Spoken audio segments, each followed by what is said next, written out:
Leave this base, now. Commander Hale's voice hit the room like a rifle shot. Flat final, no room for argument. Every officer froze.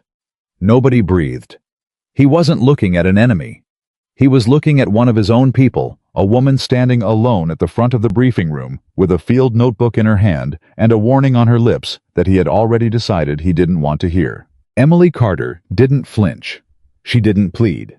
She closed her notebook with one quiet snap, the most controlled sound in the room, picked up her gear and walked toward that door, like a soldier who already knew something. Nobody else in that room was ready to understand yet. If this story already has you gripped, you're exactly where we want you. Subscribe to this channel right now. Stay with us until the very end, and drop a comment telling us what city you're watching from. We want to see how far this story has traveled. The evaluation order arrived on a Tuesday, buried inside a routine administrative bulletin that Commander Marcus Hale would have skipped entirely if his aide hadn't flagged it and set it directly on top of his morning stack. He read it once, standing up. He read it twice, sitting down. The language was standard military. Clean official stripped of anything personal. A specialist commander had been assigned to Falcon Ridge Tactical Base for a pre-operation capability review, ahead of Exercise Silver Shield, the largest mountain combat simulation the base had conducted in 7 years. The assignment was temporary. The authority was limited. The name at the bottom of the order was Emily Carter. Hale set the paper on his desk and looked at his aide. Run her file. Lieutenant Donovan Reed had already done it. He'd done it the moment he'd seen the name, because 22 months on Hale's staff had trained him to anticipate. 3 deployments listed, sir. No unit designations attached to any of them. No commendations on record. No formal command history. Advanced marksmanship certification. Basic infantry qualification. That's the complete file. That's the complete file. Yes, sir. Hale leaned back in his chair. In 20 years at Falcon Ridge, he had hosted evaluators from 6 different headquarters divisions, 3 separate oversight committees, and 1 independent defense contractor review. He had learned through experience that left marks on him, the way weather left marks on stone. Exactly what each type looked like before they opened their mouths. A file that thin meant one of 2 things. Either the woman was nobody sent to check boxes that headquarters needed checked before they could approve Silver Shield's budget authorization, or she was somebody whose actual background had been deliberately scrubbed clean, which meant she was carrying an agenda she hadn't been cleared to share with him. Either way, she was not someone who needed to be anywhere near his tactical planning meetings. "Where is she?" he asked. "Front gate, sir. She's been waiting for 11 minutes. Process her in. Standard temporary visitor access. Assign her a workspace near the equipment review office. Give her the standard inspection protocol documentation." He picked up his pen and went back to his reports. "And tell her I look forward to reviewing her findings when her assessment is complete." It was the most professionally constructed dismissal he knew how to deliver, and he delivered it without looking up. Reed left. And something very quiet shifted in the air of that office. Something Hale couldn't have named if he'd tried something that felt less like a beginning and more like the last moment of quiet before a storm makes itself known. Emily Carter walked through the gate at Falcon Ridge at 08 morphine hours with a single duffel bag over her left shoulder, a field notebook under her right arm, and an expression that Corporal Yates at the processing station later described to 3 different people as the calmest face I've ever seen on someone walking into a place that clearly didn't want them. She didn't study the facility the way evaluators usually did. She didn't make a slow assessment sweep with her eyes cataloging problems with the practiced efficiency of someone building a report in real time. She just moved deliberate, unhurried through the processing station, accepted her access badge, and followed Lieutenant Reed without asking a single question about where they were going. Reed had expected questions. Evaluators always had questions at the gate. They wanted to know who their primary contact was, what documentation had been prepared, whether a formal welcome briefing had been scheduled. They arrived announcing their authority before they had done a single thing to earn it. Emily Carter arrived like someone who had already done her homework and was simply moving to the next phase of something she had begun long before she got here. Commander Hale asks that any operational questions be directed through the administrative channels, Reed said as they walked. Your evaluation parameters focus on equipment inspection and general facility review protocols. I understand, Emily said. The inspection documentation has been prepared, Lieutenant. She said it quietly, not sharply, just clearly. What's the rotation schedule for the sniper division this week? Reed missed half a step. That's outside your current evaluation parameters, ma'am. I know what my parameters cover. She was still walking, still not looking at him. I'm asking about the sniper division's schedule as a matter of general operational awareness, not as a formal inquiry. Reed made a decision in about 4 seconds. The kind of decision that military men made when two competing instincts hit at the same time. The instinct to protect his commander's authority, and the instinct that something about this specific woman deserved a different kind of attention than the paperwork suggested. He answered her. Live fire coordination drill at 1300 hours. Mountain terrain simulation. Full team. And the Silver Shield tactical briefing. Tomorrow morning, 0700. Thank you. She finally looked at him, and the steadiness in her eyes made him feel simultaneously respected and assessed. That's all I needed. She turned into her assigned workspace, and Reed walked back to Commander Hale's office to report the conversation verbatim, every word of it. Hale's response was measured and immediate. Keep her out of the tactical briefing. Her access doesn't include operational planning. If she requests entry, remind her what the order specifies. Yes, sir. The sniper drill at 1300. Let her observe from the perimeter.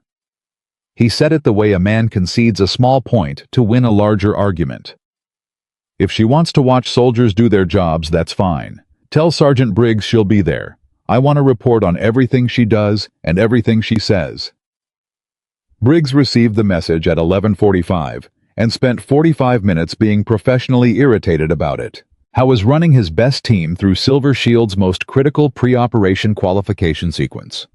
The coordination drill they were executing today would determine whether 6 of the most experienced mountain snipers in the division were certified for the real thing, the live-range full environmental assessment that would either clear them for the operation or send them back to remedial training while the exercise launched without them. He did not need an evaluator standing at his perimeter watching for something to criticize.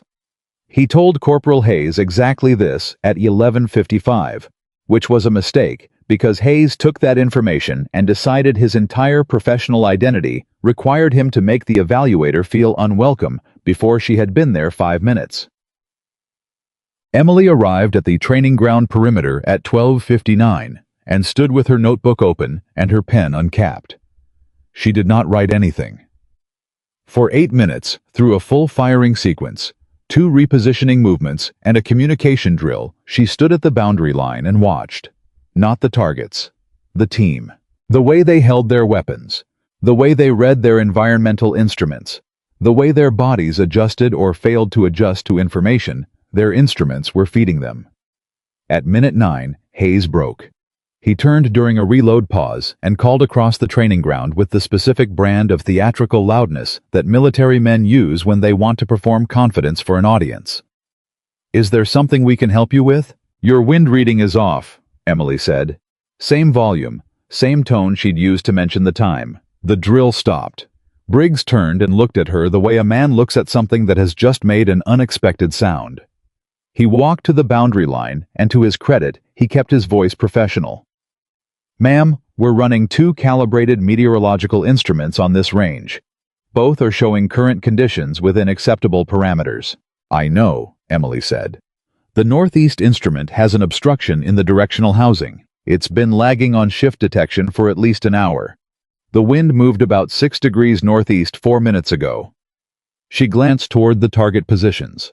At 800 meters, your team has been compensating for a direction that no longer exists.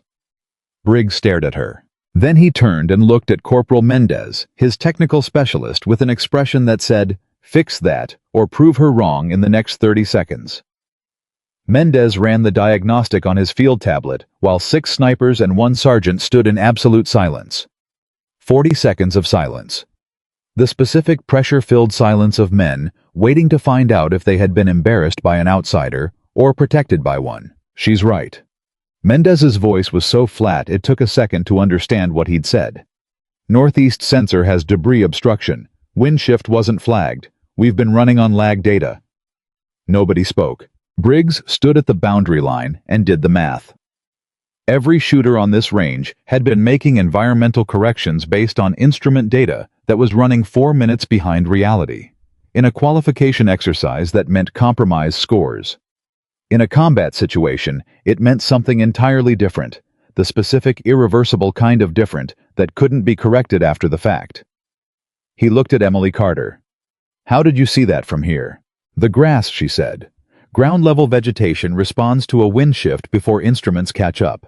If you know the pattern, you can read it from 200 meters. "Who taught you that?" She closed her notebook. The kind of situation where learning it fast wasn't optional. She turned and walked back toward the base, and Briggs stood at the boundary line for nearly a full minute watching her go before he picked up his radio and called Commander Hale. He did not give the report Hale had asked for. He gave a different one, entirely. "She called the sensor lag before our instruments did," Briggs said in the corridor outside the command room. "From the perimeter boundary, reading the grass." Hale had his arms crossed. His coffee was getting cold. "It's a field reading technique. Experienced snipers know it. Sir, I've been doing this for 14 years. I learned that technique in year 9 from a man who'd been doing it for 22 years and considered it advanced level craft.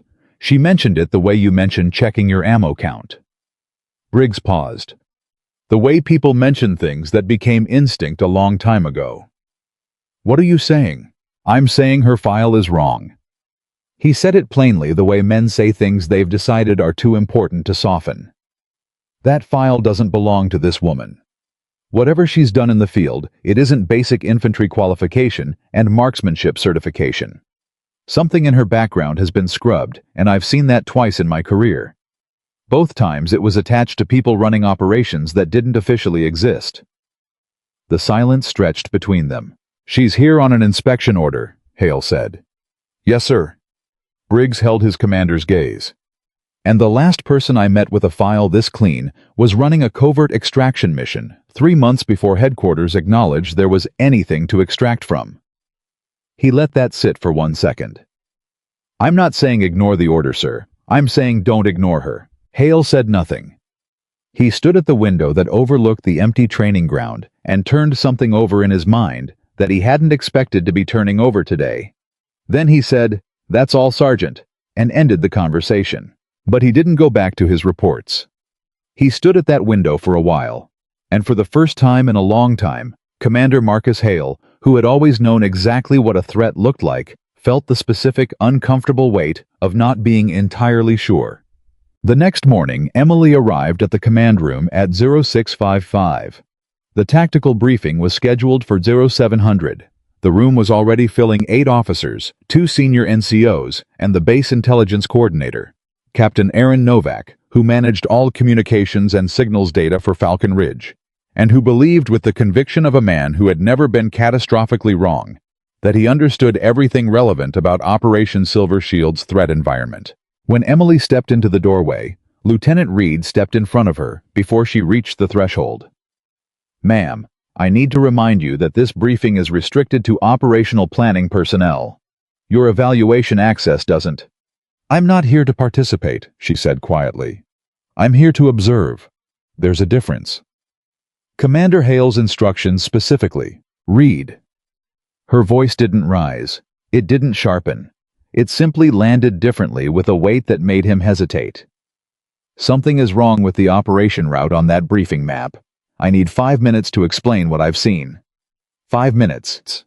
If Commander Hale hears it and decides I'm wrong, I'll accept his judgment and leave. Reed stood in the doorway for 3 full seconds.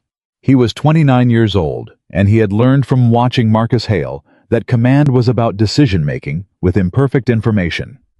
He was holding imperfect information right now, and he knew it. He stepped aside. Emily walked into the room. Every conversation stopped. 7 pairs of eyes turned to face her.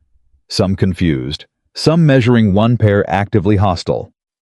Captain Novak looked up from his tablet, and his expression settled immediately into the specific blankness of a man deciding what category to place someone in before they speak.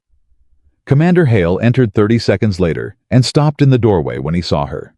"Commander Carter." His voice was neutral, precisely carefully neutral. "Your access to this briefing wasn't authorized." "I know," she said. "I'm asking for 5 minutes." "You're asking?"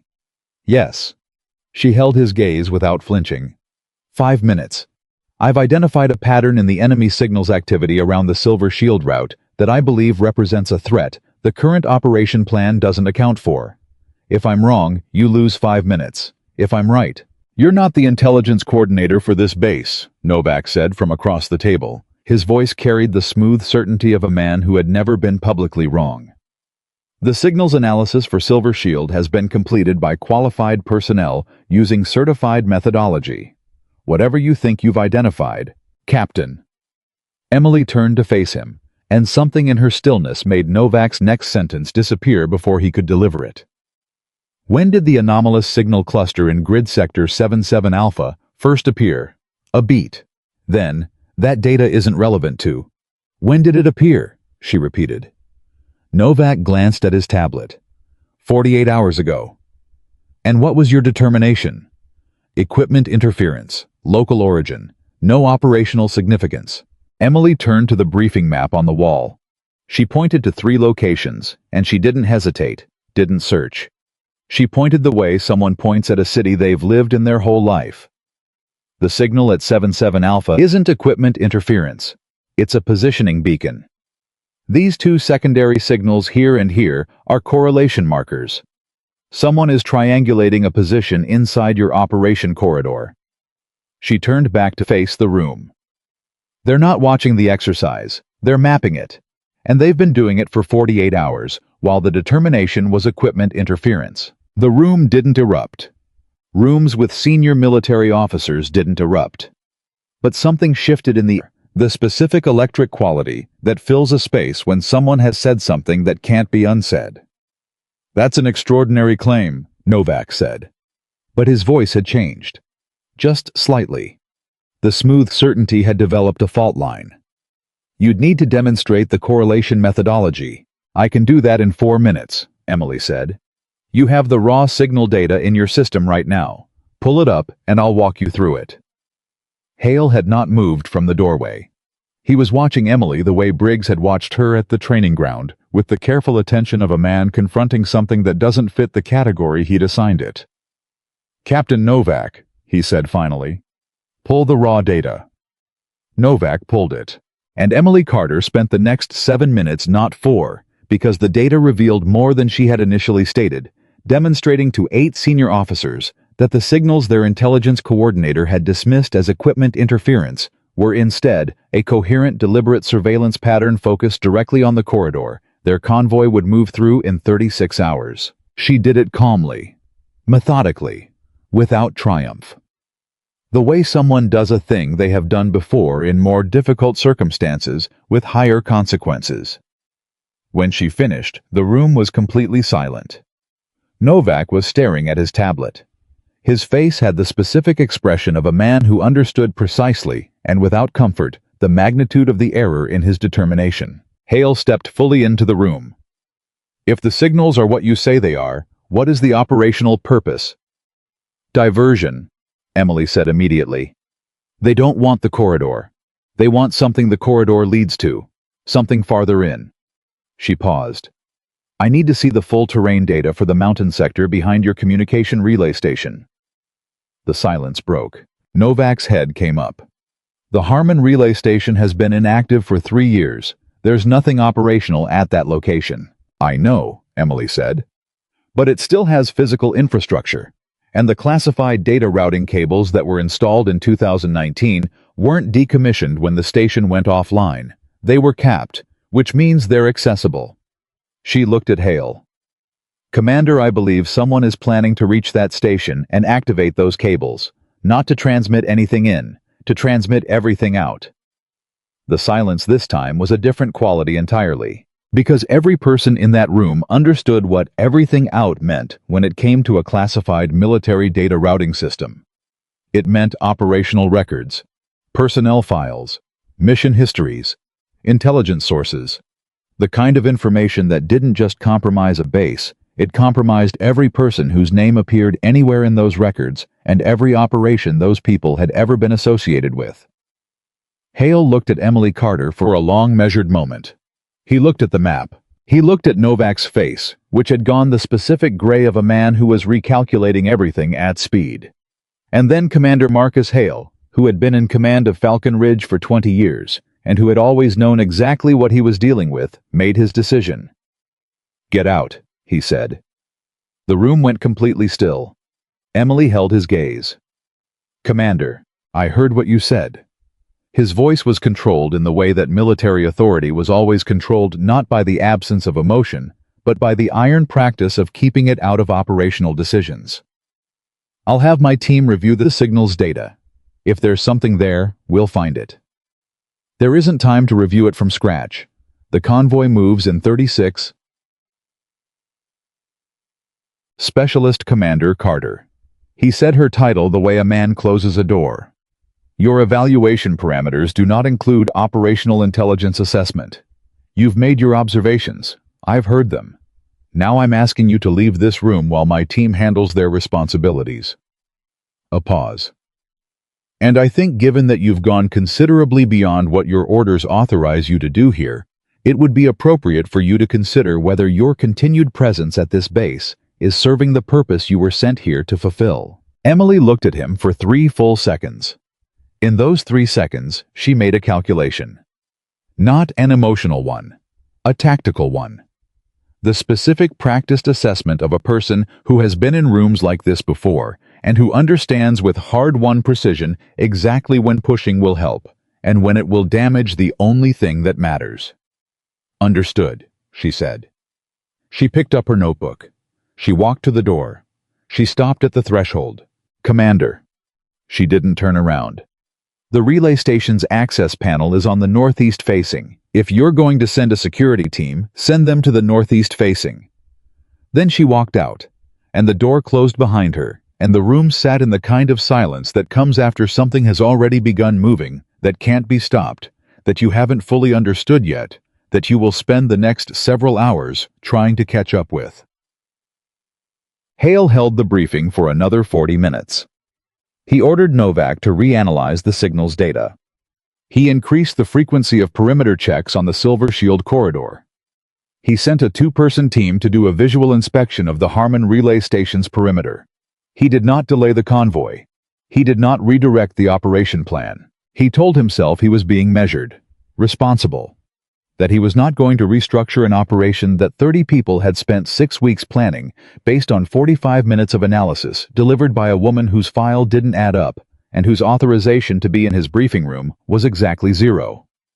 He told himself all of that while Reed stood in his office doorway and said quietly, "She's packing her gear, sir. She said she'll be ready for transport out by 1400. Hale looked at his watch. 0913. "Fine," he said. He meant it when he said it. He was almost certain he meant it.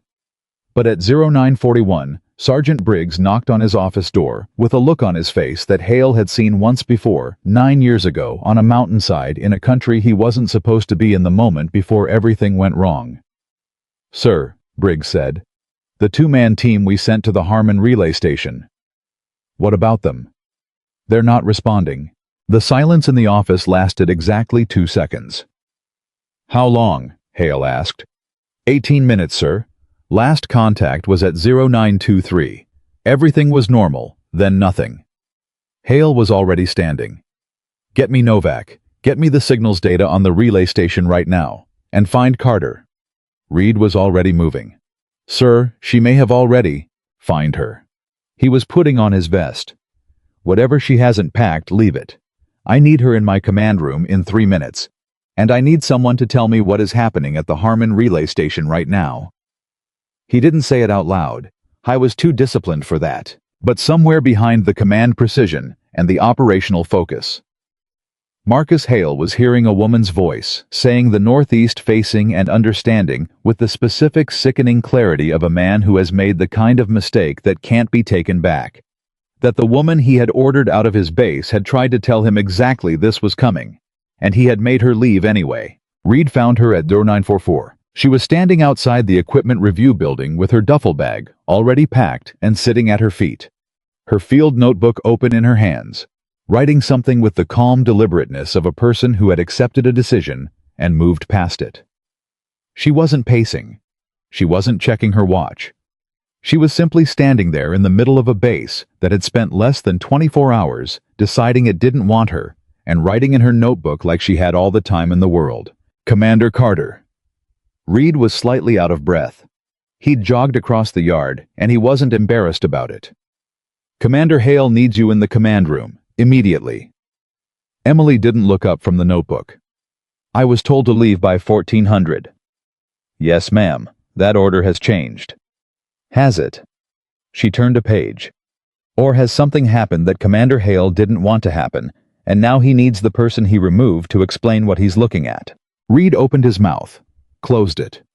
Because there was no version of honesty that didn't confirm exactly what she'd just said, and he was too good a soldier to lie about operational reality to someone who clearly already understood it. The security team at Harmon Relay Station went dark 18 minutes ago, he said. No contact. Commander Hale wants you in the command room now. Emily closed her notebook. She picked up her duffel bag, slung it over her shoulder, and looked at Reed with an expression that wasn't satisfaction and wasn't anger. It was the expression of a person who had hoped, genuinely hoped, to be wrong.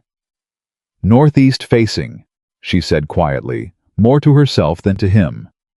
Then she followed him across the yard at a pace that made Reed work to keep up. The command room was already running hot when they arrived. Novak had his signals data spread across 2 monitors and was working through a reanalysis with the frantic efficiency of a man trying to find an error that would make the situation less serious than it appeared. 2 communications officers were cycling through radio frequencies trying to raise the security team. Sergeant Briggs was standing against the wall with his arms crossed and his jaw tight, looking at the tactical map with the expression of a man counting things he wished were different. Hale was at the center of it all, and the moment Emily stepped through the door, every person in that room felt the specific, uncomfortable shift of a situation that had just changed shape. Close the door, Hale said. Reed closed it. Hale looked at Emily. He didn't apologize. He wasn't going to apologize in front of his officers, and she didn't expect him to. The relay station. Walk me through what you believe is happening. Emily dropped her duffel bag by the door and moved to the tactical map without being invited to. She pointed to the Harmon Relay Station position. The 2-man team you sent. What was their last reported position? Northeast perimeter, one of the communications officers said. They reported visual on the access panel at 0921. 2 minutes later, standard check-in. 2 minutes after that, nothing. Emily nodded once, like a piece she'd already placed was confirming itself. They found something at the access panel. Either they encountered someone there, or they found evidence that the panel had already been accessed and they went inside to investigate. She paused. If they went inside without calling it in first, that means whatever they found made them move fast. Too fast to radio. Why would they move without calling it in? Novak asked. He was trying to sound analytical. He mostly sounded like a man working very hard not to sound defensive. Because they thought they had a few minutes, Emily said. And because whatever they found looked controllable. It's the decision you make when you don't understand the scale of what you're walking into. She turned from the map. Commander, the access cables at Harmon weren't just capped. They were left live on a secondary dormant channel. Whoever planned this, they've known about that channel for a long time. This operation didn't start 48 hours ago when the positioning beacon appeared. It started months ago. The room absorbed that. Briggs pushed off the wall. Months. The beacon was the final phase. The positioning. The mapping of your convoy route. The signals activity, that was the execution. The preparation happened long before any of your systems had anything to flag. She looked at Hale. Someone gave them the information they needed to prepare. The station layout, the cable specifications, the dormant channel frequency. That's not intelligence you gather from outside a base's perimeter. Nobody said anything for 2 full seconds. Then Novak said, "You're suggesting an insider." "I'm saying the operational knowledge required to plan this access doesn't come from signals surveillance alone." She held Novak's gaze steadily. Someone with access to Falcon Ridge's infrastructure records helped them. The silence that followed was the specific pressurized kind that happens when a room full of military professionals confronts a reality they have been trained to treat as the worst-case category. Insider threat. The words didn't need to be said aloud to land with full weight. Hale's voice when it came was absolutely controlled. "What do they want from the station?" "Everything on the dormant channel," Emily said. "When those cables were capped in 2021, the routing data wasn't wiped. It was archived. Personnel files, mission records going back to 2015, intelligence source documentation from 6 active operational regions." She paused. "Whoever accesses that channel and initiates a full data pull will have roughly 12 minutes before the archive system registers an unauthorized access and begins the lockdown sequence. 12 minutes to transmit everything. And if they get it," Briggs asked, not rhetorically, with the blunt directness of a man who wanted the real answer, "then every person whose name appears in those records is compromised. Every active operation connected to this base is burned. Every source, every contact, every forward position that's referenced in 6 years of operational documentation." She looked at the map. "And anyone we have running current missions in those 6 regions has until the enemy finishes reading the files to extract themselves." Hale turned to his communications team. "Get a second team to Harmon. Armed response. Move." He turned back to Emily. "How much time do we have?" "If they accessed the panel when your team went dark, they're inside the station right now. They need setup time before they can initiate the data pull. I'd estimate 30 to 40 minutes before they're in position to transmit." She glanced at the clock on the wall. "Which means we have maybe 20 minutes before that window opens." Hale was already moving. "Briggs, take a team to Harmon. Armed full kit. Get the 2 men back and shut down whatever is in that station." "Yes, sir." Briggs was out the door before the last word landed. Hale turned to Novak. "I need you to contact Central Command and get a technical team on standby to remotely lock the dormant archive channel. If we can't shut it down physically, I want the electronic option ready. I'll need the channel specifications too." "I have them," Emily said. She was already pulling a page from her notebook. She'd written them down the night before, after she'd run her own analysis of the relay station's infrastructure records, which she had requested and received from the base's administrative archive, without anyone realizing what she was pulling or why. She set the page on Novak's table. "The channel identifier and the access frequency are on that page. Your Central Command technical team will know what to do with them." Novak took the page. He looked at it, then looked at her with the expression of a man who was doing very rapid arithmetic about what it meant that she had prepared this specific piece of information before she'd ever asked for 5 minutes in that briefing room this morning. He made a decision not to ask the question out loud. He picked up his communications headset instead. Hale watched all of this. And then he said quietly, so that only Emily could hear it, "You had that information before you walked into my briefing." "Yes." "You knew the channel specifications before I gave you access to any of this base's documentation." "I researched the station before I came here," she said. "The infrastructure records are archived at the regional command level. I pulled them 3 days ago."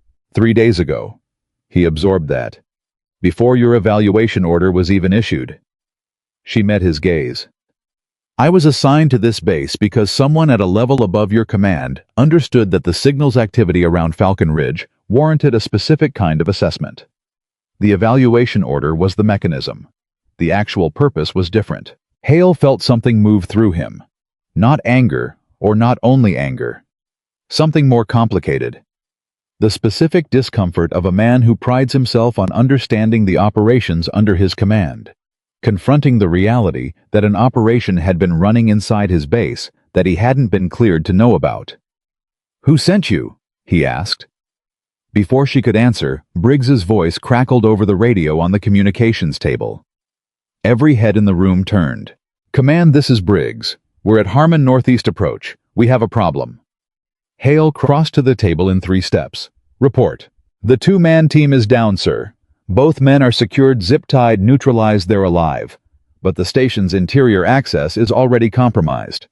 Someone cut the physical lock on the interior panel approximately 40 minutes ago." A pause, and in that pause the room held its breath.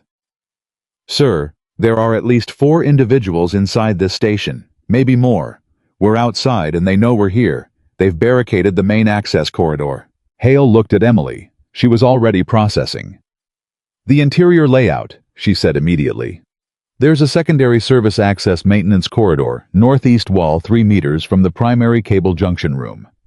It won't be on any public infrastructure diagram, because it was added during the 2019 installation and never formally documented." "How do you know that?" Novak said, and this time the question came out before he could stop it. "Because I helped design the 2019 installation," Emily said. And she said it the way she said everything, without drama, without performance. Like a simple fact that happened to be capable of stopping every person in the room cold. The silence lasted approximately 2 seconds. Then Hale grabbed the radio. "Briggs, northeast wall, 3 meters from the primary cable junction room. There's an undocumented service access, it won't be marked. Find it. Static. The sound of movement." Briggs breathing with the controlled rhythm of a man covering ground under pressure. Then, "Sir, I need confirmation. There's a panel here. Looks sealed. No markings." "That's it," Emily said. "The release mechanism is internal, but the panel is held by a magnetic lock with an override on the exterior housing. 2 centimeters below the bottom left corner of the panel, press and hold." Hale relayed it word for word. More static. The sound of metal releasing. Briggs's voice again lower now, the way soldiers go quiet when they're in a space that requires it. "We're in, moving toward the cable junction." Every person in the command room was standing still.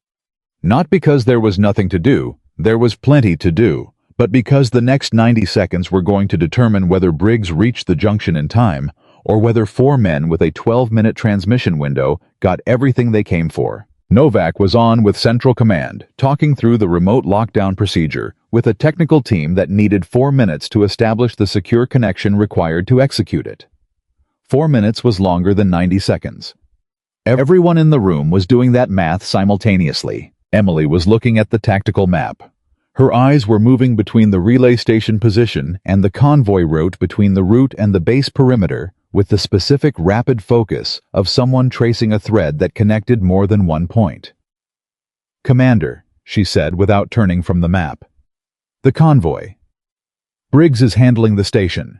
The station is one problem." She turned. "The convoy was redirected this morning based on the signals data that Novak's team read as interference. Where is it now?" Every head swung to Novak. He pulled up the convoy tracking data with hands that were moving fast. They should be in the secondary corridor by now. They took the mountain route at 0800 per the adjusted routing." "Who authorized the route adjustment?" Novak's hands slowed. "The routing adjustment came through my office. Standard signals analysis protocol. If the primary route shows interference signatures, the convoy redirects to secondary automatically. It's a standard." He stopped. His face changed. "It's a standard protocol that anyone with access to the routing system could trigger by generating the right interference signature." The room went very quiet. Emily said it plainly because there was no gentle way to say it. The interference signature wasn't equipment noise. It was deliberately generated to trigger your automatic rerouting protocol. The convoy isn't in danger from the relay station. She looked at Hale. "The relay station is the distraction. Your convoy is the target." Hale's hand was already on the radio. All units, convoy alert. Convoy current position immediately." The response came back in fragments, because the convoy's communications were broken partially in the specific way that communications broke when someone had done something deliberate to the signal, rather than when terrain interference did it naturally. 2 transmissions out of 6 vehicles. The others were either static or silence. "They're already in the corridor," one of the communications officers said. His voice was steady the way training made it steady, not the way calm made it steady. I'm getting intermittent contact from Vehicle 1 and Vehicle 4. The rest of the convoy, static. Then a voice strained and fast from Vehicle 1. Command, this is Convoy Lead. We're taking controlled fire from the ridge. Controlled fire, repeat. This is not random, they are directing us. We're being pushed toward the lower junction. Orders. Hale looked at Emily. She was already looking at the map. Her finger traced the convoy's position, the lower junction, the mountain terrain behind it, and the secondary path that nobody in this room had spent any time thinking about today, because they'd been thinking about the relay station. The lower junction connects to the old forestry road, she said. The forestry road runs directly to a position with line-of-sight access to your satellite uplink array. She straightened. They don't need the relay station's cables. They just need line of sight to your satellite array and the activation codes that are stored in the convoy's encrypted communications package. The convoy is carrying the Silver Shield operational codes, Hale said. Not a question. A statement of a man watching pieces fall into a pattern he should have seen earlier. Yes. Her voice didn't say I told you so. It didn't have to. If they capture the encrypted comms package from that convoy, they have the codes. If they have the codes and line of sight to your satellite array, they don't need a data cable. They transmit directly. She paused. The relay station, the signal's activity, the interference that redirected your convoy, it was all designed to get that package to a position where they could take it. Hale made 3 decisions in the next 4 seconds. Briggs, pull your team from Harmon and redirect to the lower junction road. Armed intercept. Move everything you have. He turned to the communications table. Get me air support status on the mountain corridor right now. He turned to Emily. What do they need to initiate the transmission once they have the package? 30 seconds of uninterrupted line of sight to the array, she said. That's it. Once they have the package and the position, 30 seconds. Briggs is 8 minutes from the lower junction. Then we need something faster than Briggs. Hale looked at her. And this time, for the first time, the look he gave her wasn't measuring, wasn't calculating, wasn't the careful evaluation of an unknown quantity. It was the look of a commander who has made a decision about where the real capability in the room is located. What do you need? He said. Emily was already moving toward her duffel bag. The ridge above the lower junction. I need transport to the East Ridge approach, and I need your highest-powered long-range communications disruption unit. She unzipped the duffel bag. And I need 3 minutes. She pulled out a hard case. Matte black, unmarked, exactly 94 centimeters long, with 4 combination locks on the latching mechanism. She set it on the table. Nobody in the room moved. The case didn't look like evaluation equipment. It didn't look like the kind of thing a woman carrying a thin personnel file and a field notebook brought to a base she was supposedly visiting to check compliance protocols. It looked exactly like what it was. Who cleared that through the gate? Novak said. His voice was barely above a murmur. My access authorization included unrestricted personal equipment, Emily said. It's in the order. 3rd paragraph, 2nd clause. She looked at Hale. The same order that you read twice on Tuesday morning, before you decided I was here to check boxes. Hale stared at the case for one long moment. Then he straightened, pulled his radio, and said with the absolute clarity of a man who has located the decision that matters. I need a vehicle at the command room entrance right now. East Ridge approach. And I need someone to tell me what the fastest transport option to that position is in the next 60 seconds. Helicopter, Emily said. 8 minutes to the ridge. The convoy has maybe 12 before they reach the junction and lose the ability to hold position. 8 minutes of flight. 12 minutes before the window closed. 4 minutes of margin. Hale made the call. And Emily Carter picked up the black case, lifted her duffel bag, and walked to the door with the unhurried, unshakable pace of a woman moving toward something she had done before, in places that didn't exist in any file, under circumstances that would never appear in any record, carrying a weapon that her own personnel documentation claimed she barely knew how to use. Briggs's voice came over the radio as she reached the threshold. Command, we're redirecting to lower junction. ETA 8 minutes. But sir, I need to know what we're walking into. Because the convoy lead is saying the fire is too controlled, too coordinated.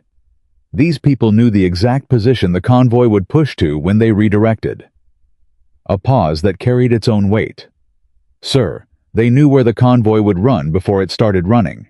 Hale looked at Emily one more time with the question he didn't say out loud. She answered it anyway. "That's why I said months," she told him.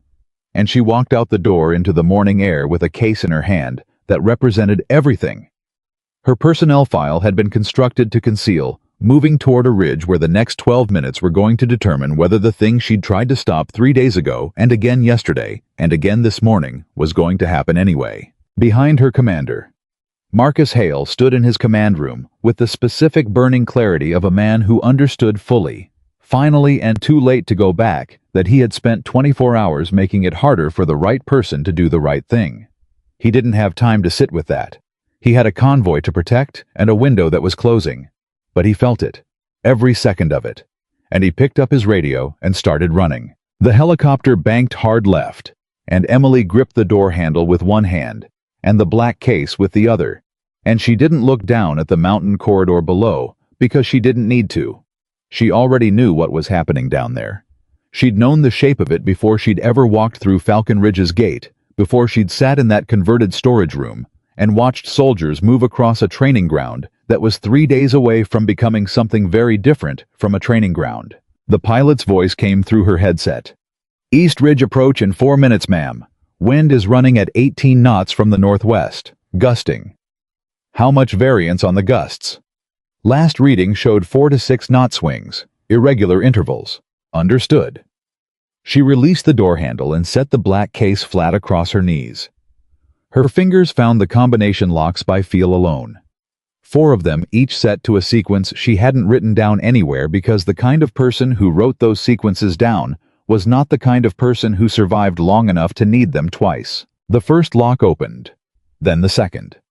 Behind her, the crew chief, a young sergeant named Paulson, who had been told only that he was transporting an evaluation officer to the East Ridge for a communications intercept operation, was watching her hands with an expression. He was working very hard to keep professional. He wasn't succeeding entirely. "Ma'am," he said, "that case is that a—" "Yes," Emily said. "Third lock. Fourth." Paulson went quiet, which was the correct response. The case opened, and inside it, nested in custom-fitted foam that had been shaped around this specific weapon over years of specific use, was a precision long-range rifle that did not appear in any standard military equipment catalog because it had been built for a program that the standard military equipment catalog was not cleared to acknowledge. It was matte black modular, with a suppressor system integrated into the barrel assembly, and a scope that could resolve a target at distances that made most experienced snipers uncomfortable to think about. Emily began assembling it with the efficient, unhurried motion of someone doing something. Their hands remembered better than their mind did. Paulson watched for approximately 5 seconds before deciding that looking out the window was the better professional choice. Through her headset, Hale's voice arrived from the command room. "Carter convoy lead is reporting they've held position at the lower junction approach. They're taking intermittent fire from the North Ridge controlled bursts, not designed to hit, designed to hold them in place." "How long before you're in position?" 3 minutes to the ridge," she said. "Then I need a position read on the extraction team." "Briggs is 6 minutes out from the lower junction. He's pushing hard." 6 minutes was longer than 3. She did the arithmetic the way she always did it, not with anxiety, but with precision, the way a surgeon calculated margins. Briggs would arrive at the junction in 6 minutes. The people holding the convoy in place needed only 30 seconds of line of sight to the satellite array once they had the comms package, which meant the 6 minutes that Briggs needed was 6 minutes during which anything could happen. "What's the status on the comms package?" she asked. "Convoy lead has it secured in Vehicle 1. They've been instructed to hold and not surrender the vehicle under any circumstances." A pause. "But the fire from the North Ridge is getting closer. They're walking it in. Whoever's directing it knows exactly how to push a stationary target without triggering a full response. Because a full response would bring air assets," Emily said. "They want Briggs on the road, not a helicopter overhead. A helicopter overhead changes their geometry." "Explain." "They need line of sight to the satellite array from the forestry road position. A helicopter operating over that position disrupts line of sight and forces them to move. If they move, they lose the shot. She had the rifle assembled now.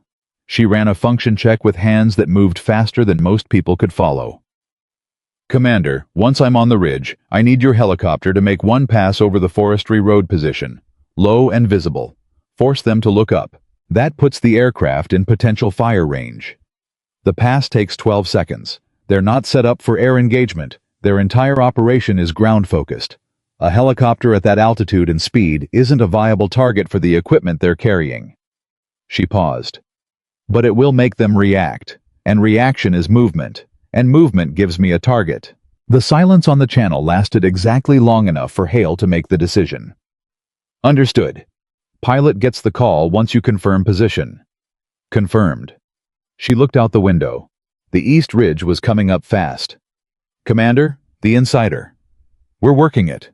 Novak's signals reanalysis checked the access timestamps on the routing system modification. The person who generated the interference signature to trigger the convoy redirect had to be inside your network, not from outside. The signal was too precise, too matched to your system's threshold parameters. Someone sat at a terminal inside this base and built that signature to spec. Another pause. Longer this time. You're saying the modification was made from inside the base. I'm saying it couldn't have been made from anywhere else. Your system's threshold parameters aren't published anywhere. They're internal documentation. Whoever generated that signature knew the exact value to hit. She watched the ridge coming up below the helicopter. Pull the terminal access logs for the signals analysis room for the last 72 hours. Every login, every file access. The answer is in those logs. She heard Hale's hand cover the radio pickup, the muffled sound of him issuing an order to someone in the room with him, and then he was back. We're pulling them now. Good. The helicopter began to descend. I'm 30 seconds from the ridge. Carter. His voice changed, slightly. Not softer exactly. There wasn't softness available in this particular moment, but different. The voice of a man who has been carrying something uncomfortable for the last 40 minutes and has decided this is the moment to set it down even briefly. The shot. What are we talking about? Emily looked at the ridge, at the angle of approach, at what she could already calculate about wind elevation differential and target distance from the position data Briggs had transmitted. Long, she said simply. How long? The kind of long that isn't in the qualification standards. She picked up her scope and began her pre-position calculations. Which is why it isn't in my file. Hale didn't respond to that. But she heard him breathe a single controlled exhale of a man absorbing information that reorganized something important. Then the helicopter touched the ridge, and she was out before the skids had fully settled the rifle in her left hand and the wind hitting her from the northwest, exactly as advertised, 4 to 6 knot gusts at irregular intervals that she would need to account for with the precision of a person who had learned to account for exactly this kind of wind, in exactly this kind of terrain, in circumstances that had not offered her the option of a second attempt. She found her position in 40 seconds. Rock outcropping natural elevation advantage. Clear line of sight down the mountain corridor toward the forestry road approach. She established her prone position, set the rifle, and began reading the wind through the scope with the focused patience of someone who had done this in darker places than this, and under conditions that made this look like a training exercise. Except this wasn't a training exercise. 2 of Hale's men were zip-tied on a floor at a decommissioned relay station. A convoy was pinned at a junction by controlled fire. And somewhere on the forestry road below, her 4 or more individuals were preparing to acquire a position that would give them 30 seconds and everything those 30 seconds could cost. She keyed her radio. I'm in position. Give me a status on the target location. Briggs came on breathing hard and moving. We're 4 minutes out from the lower junction. I have eyes on the convoy they're holding. The fire from the north ridge has slowed down in the last 90 seconds. Whatever they're planning, they're getting close to executing.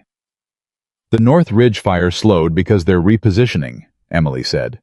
They've assessed that the convoy isn't going to move voluntarily, and they're shifting to direct acquisition. They're going for the vehicle. How do you? Because the fire pattern changed. It stopped being directional and went quiet. Quiet means they're done pushing, and they're ready to take. She steadied her breathing. Briggs, how many vehicles do you have? 3. 2 armed. When you hit the junction, come in from the south approach. Don't use the main road. The main road is being watched. They've had eyes on this junction for days, and they know the response routes.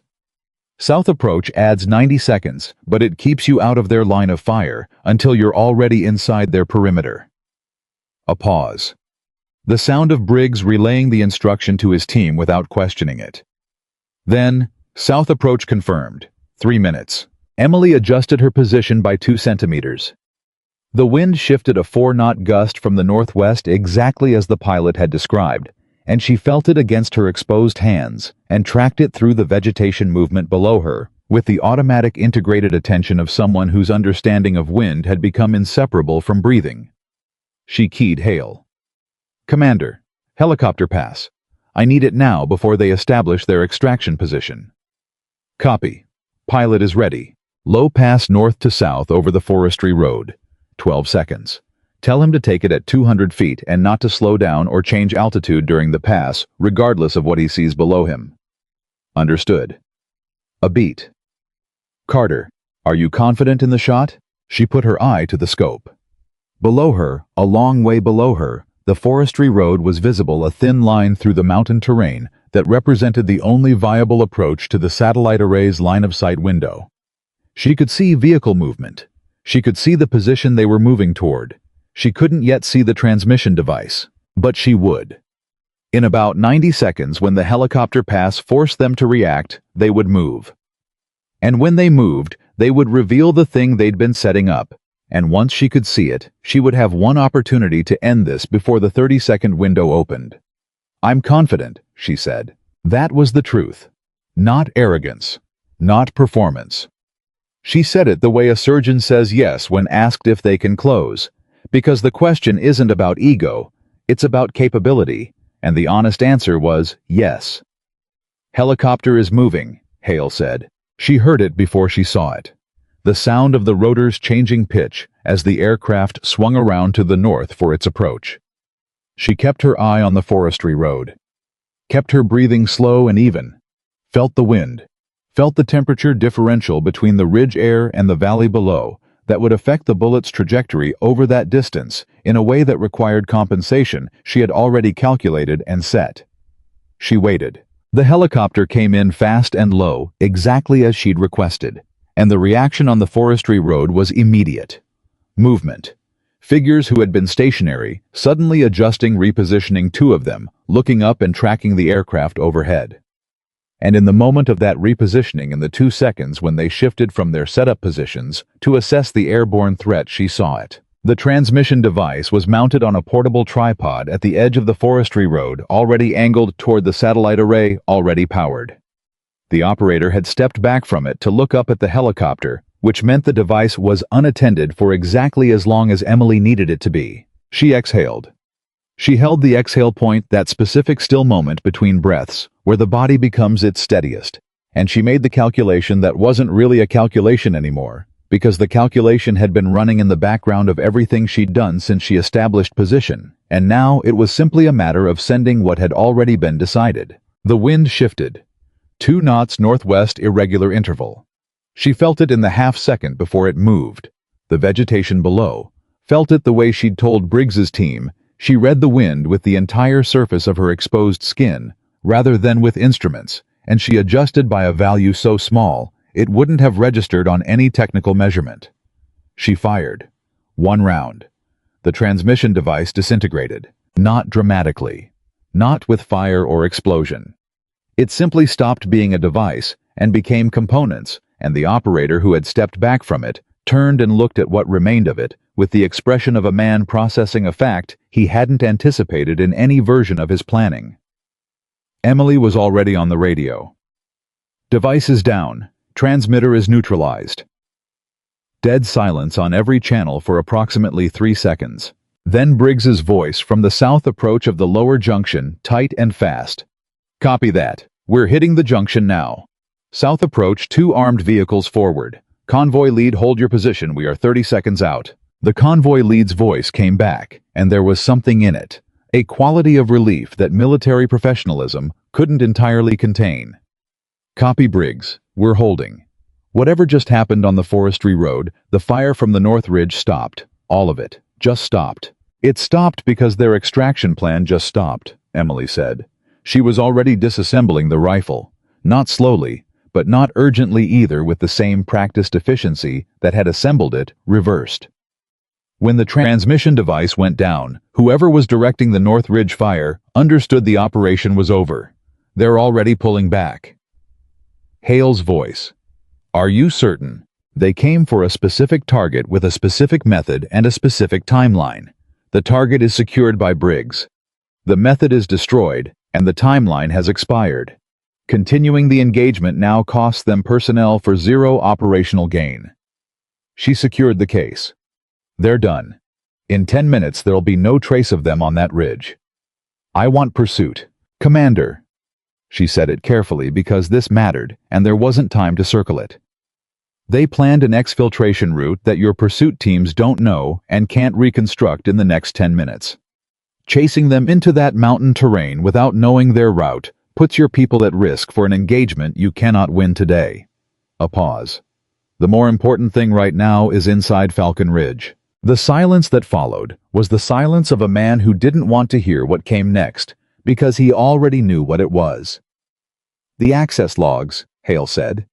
Yes. She picked up the case. The helicopter was still on the ridge, Paulson watching her from the open door with an expression he had entirely given up trying to control.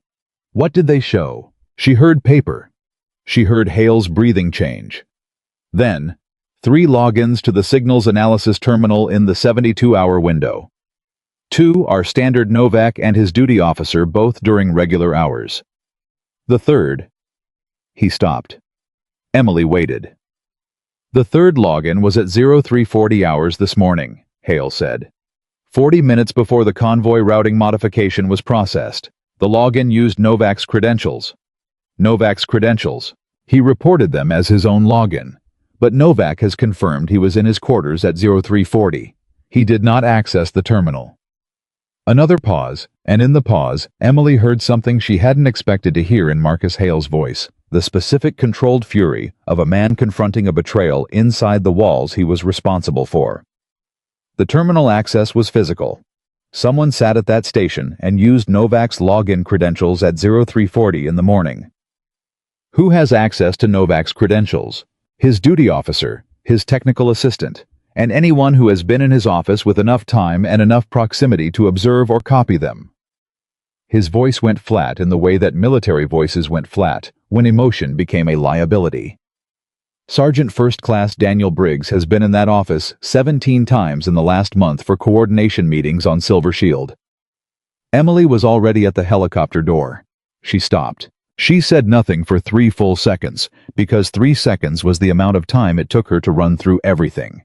Every data point, every interaction, every moment, from the training ground to the command room, to this ridge against this new fact, and to determine whether it changed the shape of the picture or confirmed it. It confirmed it. Briggs is at the lower junction right now, she said. He has access to the convoy's comms package. I know, Hale said. And the weight in those 2 words was the weight of 20 years of command and everything that meant every soldier you trusted, every relationship you built, every assumption you made about the people who stood next to you and followed your orders and called you sir. Commander, listen carefully. She kept her voice even, because this was the moment that required the most precision and the least emotion. Do not contact Briggs directly. Do not alert him that you found the access log. If he believes he's been identified, he will make a decision about that comms package that you cannot afford him to make. You're telling me not to warn my convoy that the man leading their rescue might be... I'm telling you to let Briggs reach the convoy, she said. Let him see that the transmission device is gone. Let him understand that the operation failed. Because right now he has a choice, and the choice he makes in the next 4 minutes is going to tell you whether he can be brought in cleanly or whether this gets worse. She paused. But I need to be there when he makes it. You're on a ridge. I need the helicopter, right now. She heard Hale make the decision in real time, the sound of a man moving from one kind of certainty to another, the way a soldier moved through terrain that kept changing under his feet. Go, he said. I'm going to move a secondary team to the junction approach from the north, quietly. If Briggs tries to leave the junction with the comms package, he won't. She was climbing into the helicopter, pulling the door closed. He came here because he believed the operation would succeed, and he'd never have to be identified. Now that it's failed, his calculation changes. She met Paulson's eyes across the crew compartment. Get me to the lower junction, fast. Paulson looked at the pilot. The pilot didn't wait for anything more formal than that. The helicopter lifted off the East Ridge, with the specific urgency of a machine being asked for everything it had, and Emily Carter sat in the crew compartment with the black case across her knees and thought about Daniel Briggs, who had stood at a training ground boundary and told her the truth about her sensor call, who had gone to Hale's office and argued for her when nobody had asked him to, who had 14 years in the Sniper Corps and a service record that was exactly as real as everything in it claimed to be, and who had also at 0340 this morning sat at a terminal in a signals analysis room and used another man's credentials to build the mechanism that had put a convoy full of his own soldiers in the path of controlled fire. She didn't try to make that make sense in any moral framework right now.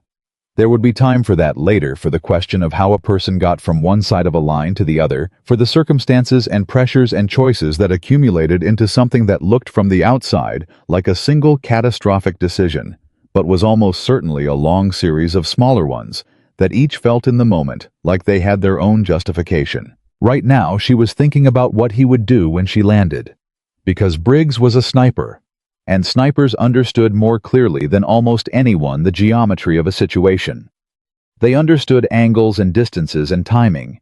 They understood when the geometry had shifted against them. He would know. The moment he saw the transmission device gone, he would know the operation was over. And a man of his intelligence and training would immediately begin calculating his options. Whether to run, whether to stay and play his role to the end and hope the access logs were too buried to find quickly, whether something else entirely. She needed to be standing in front of him when he made that calculation.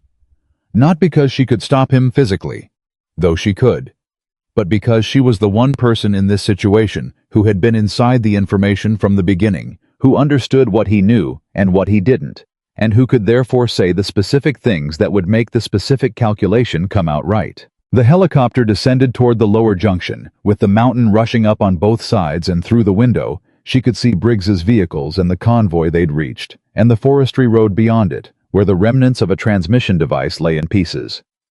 And she could see Briggs standing outside his vehicle, looking at those pieces with the stillness of a man who has just understood something that cannot be undone. She watched his hands. She watched his posture. She watched the specific way his body absorbed information that his face wasn't yet showing. The helicopter touched down 30 meters away, and she was out before the rotors slowed, crossing the distance between them, at a pace that wasn't running, but wasn't anything else either. The black case in her left hand, and her eyes on Briggs's hands every single step of the way. He heard her coming. He turned, and for a long moment, 5 seconds, that felt like much more. They stood looking at each other across the space between them, and everything that hadn't been said in their interaction since she'd arrived at Falcon Ridge was present in that space, all of it. The training ground and the sensor call and the corridor outside the command room where he'd told Hale she was worth listening to. "The device is down," she said. "I can see that." His voice was steady. His hands were still. "The access logs pulled the 0340 login from the signals terminal," she said. "Commander Hale has them." Something moved across Briggs's face. Not surprise, he was too disciplined for surprise to show the way it showed on other people. But something. An adjustment. A recalculation happening in real time behind eyes that had spent 14 years being trained to give away nothing. "Then you'd better tell me," he said quietly, "what you think comes next." Emily looked at him for a moment. Then she said, "That depends entirely on what you do in the next 60 seconds. Briggs was quiet. Behind him, his team was securing the convoy, and the convoy soldiers were moving with the relieved efficiency of people who had just come through something and were grateful for something to do with their hands. None of them were watching Briggs. None of them understood yet what was happening 3 feet away from them. "How long have you known?" he asked. "Long enough," she said. The operation's geometry was too precise, too matched to your base's specific protocols. The interference signature was built to your exact system threshold. She paused. And you were the only person who argued for me to Hale after I read the sensor on your range. Someone who was trying to make sure I left quietly wouldn't have done that. He looked at her. Then why? Because you weren't trying to make sure I left, she said. You were trying to make sure someone was paying attention. Someone outside your chain of command who might catch what you'd already set in motion. She kept her voice even. You built something you couldn't stop on your own, and you needed someone else to stop it without implicating yourself. That's why you argued for me. That's why you told Hale to listen. The silence between them was long and specific. The kind that comes when a person has been understood more fully than they expected and doesn't know what to do with that. The people who approached me, Briggs said finally, they had documentation on my brother, his location, his situation. He stopped. I made a choice. I know what it was. I know, Emily said. I called it in wrong ways, and I stopped it in wrong ways, and none of that. I know, she said again. And she meant it not as absolution, but as acknowledgement, as the recognition that a person's full story was rarely as simple as the line they'd crossed. But right now there's one decision left, and it's the only one that matters. Hale has the logs. He has the access record. What happens next is determined by what you do right now. Briggs looked at his hands.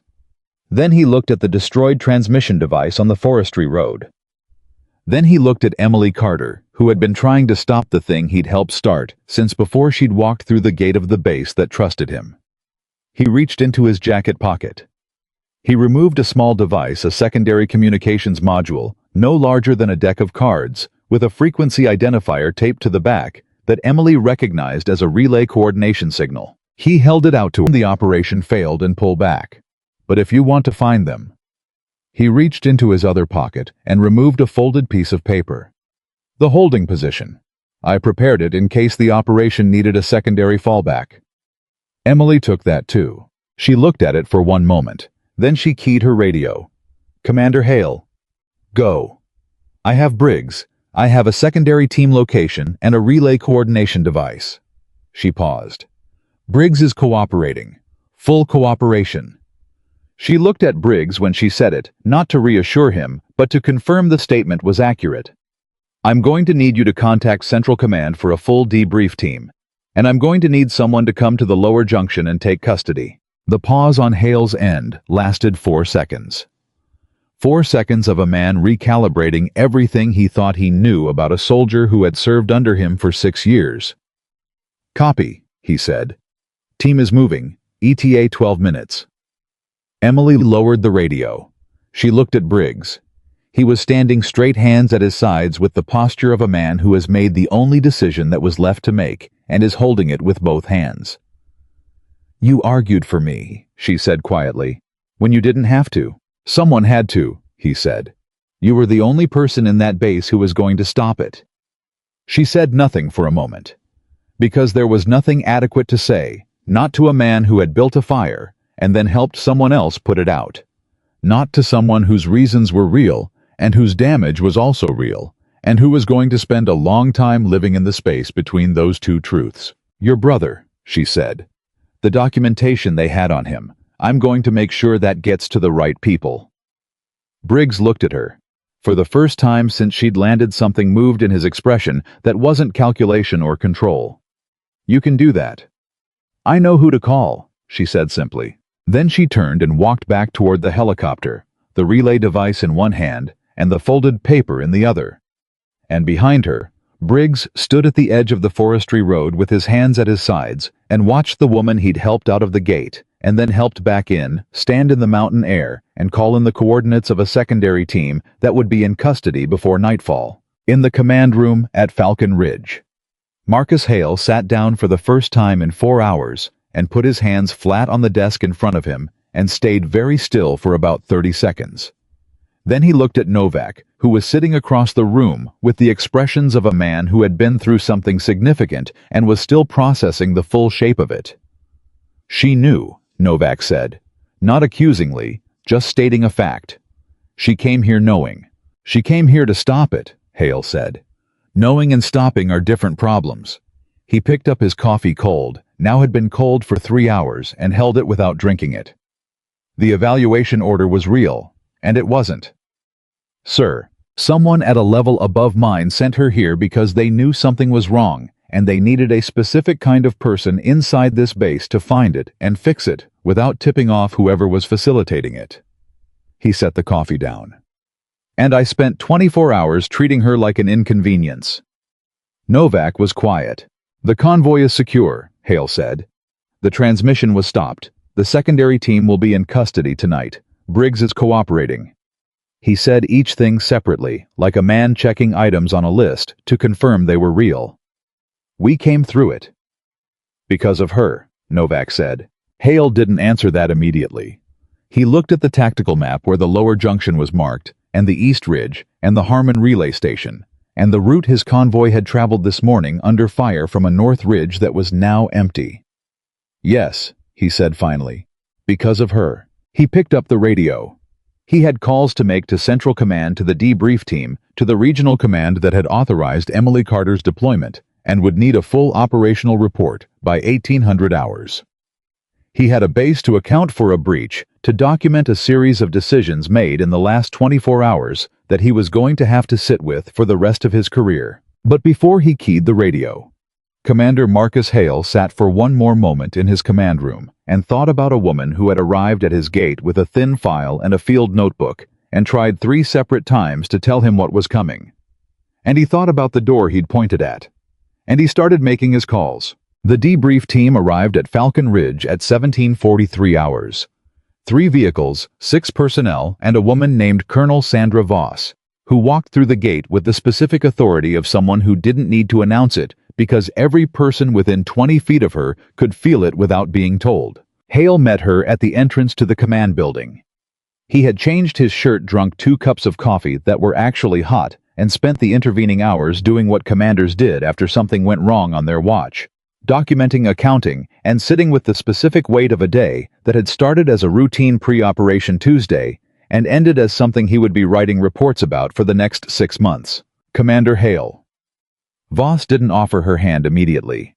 She looked at him the way people looked at things they had been studying from a distance and were now seeing close up for the first time. Quite a day. Yes, ma'am, he said. And then, because he was 20 years into a career that had taught him the value of directness over performance. I made mistakes this morning that I intend to account for fully in my formal report. Voss looked at him for a moment. Then she nodded once clean and walked inside. The debrief ran for 3 hours. Voss's team went through everything. The signals data, the access logs, the convoy, routing modification, the relay station breach, the secondary team's holding position, which had yielded 4 individuals in custody by 1630 hours. Exactly as Emily had predicted, pulled in by a regional response team that had moved on the coordinates Briggs provided before the secondary team realized the operation had failed. The relay device Emily had taken from Briggs confirmed the communication protocol. The folded paper confirmed the fallback position. Everything fit together with the specific interlocking precision of an operation that had been planned carefully and dismantled more carefully still. Briggs sat in a separate room with 2 of Voss's personnel and gave his full account without a lawyer present, which he had been offered and declined. Hale didn't watch the debrief recording until later. When he did, what struck him most was not the content, the recruitment approach, the leverage used, the specific instructions Briggs had been given, and the ones he had quietly subverted, but the steadiness of Briggs's voice throughout.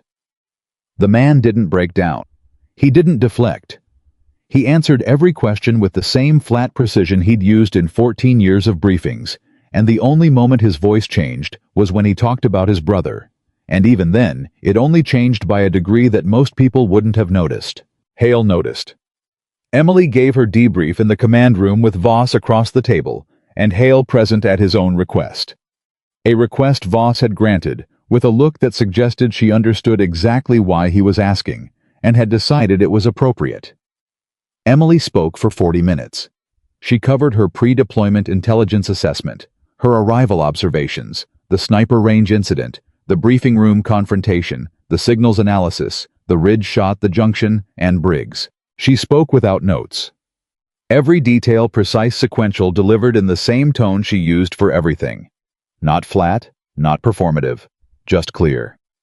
The voice of someone who had processed events in real time and stored them with the accuracy of a recording, because their survival and the survival of others had depended on that accuracy for long enough that it had become the only way they knew how to function.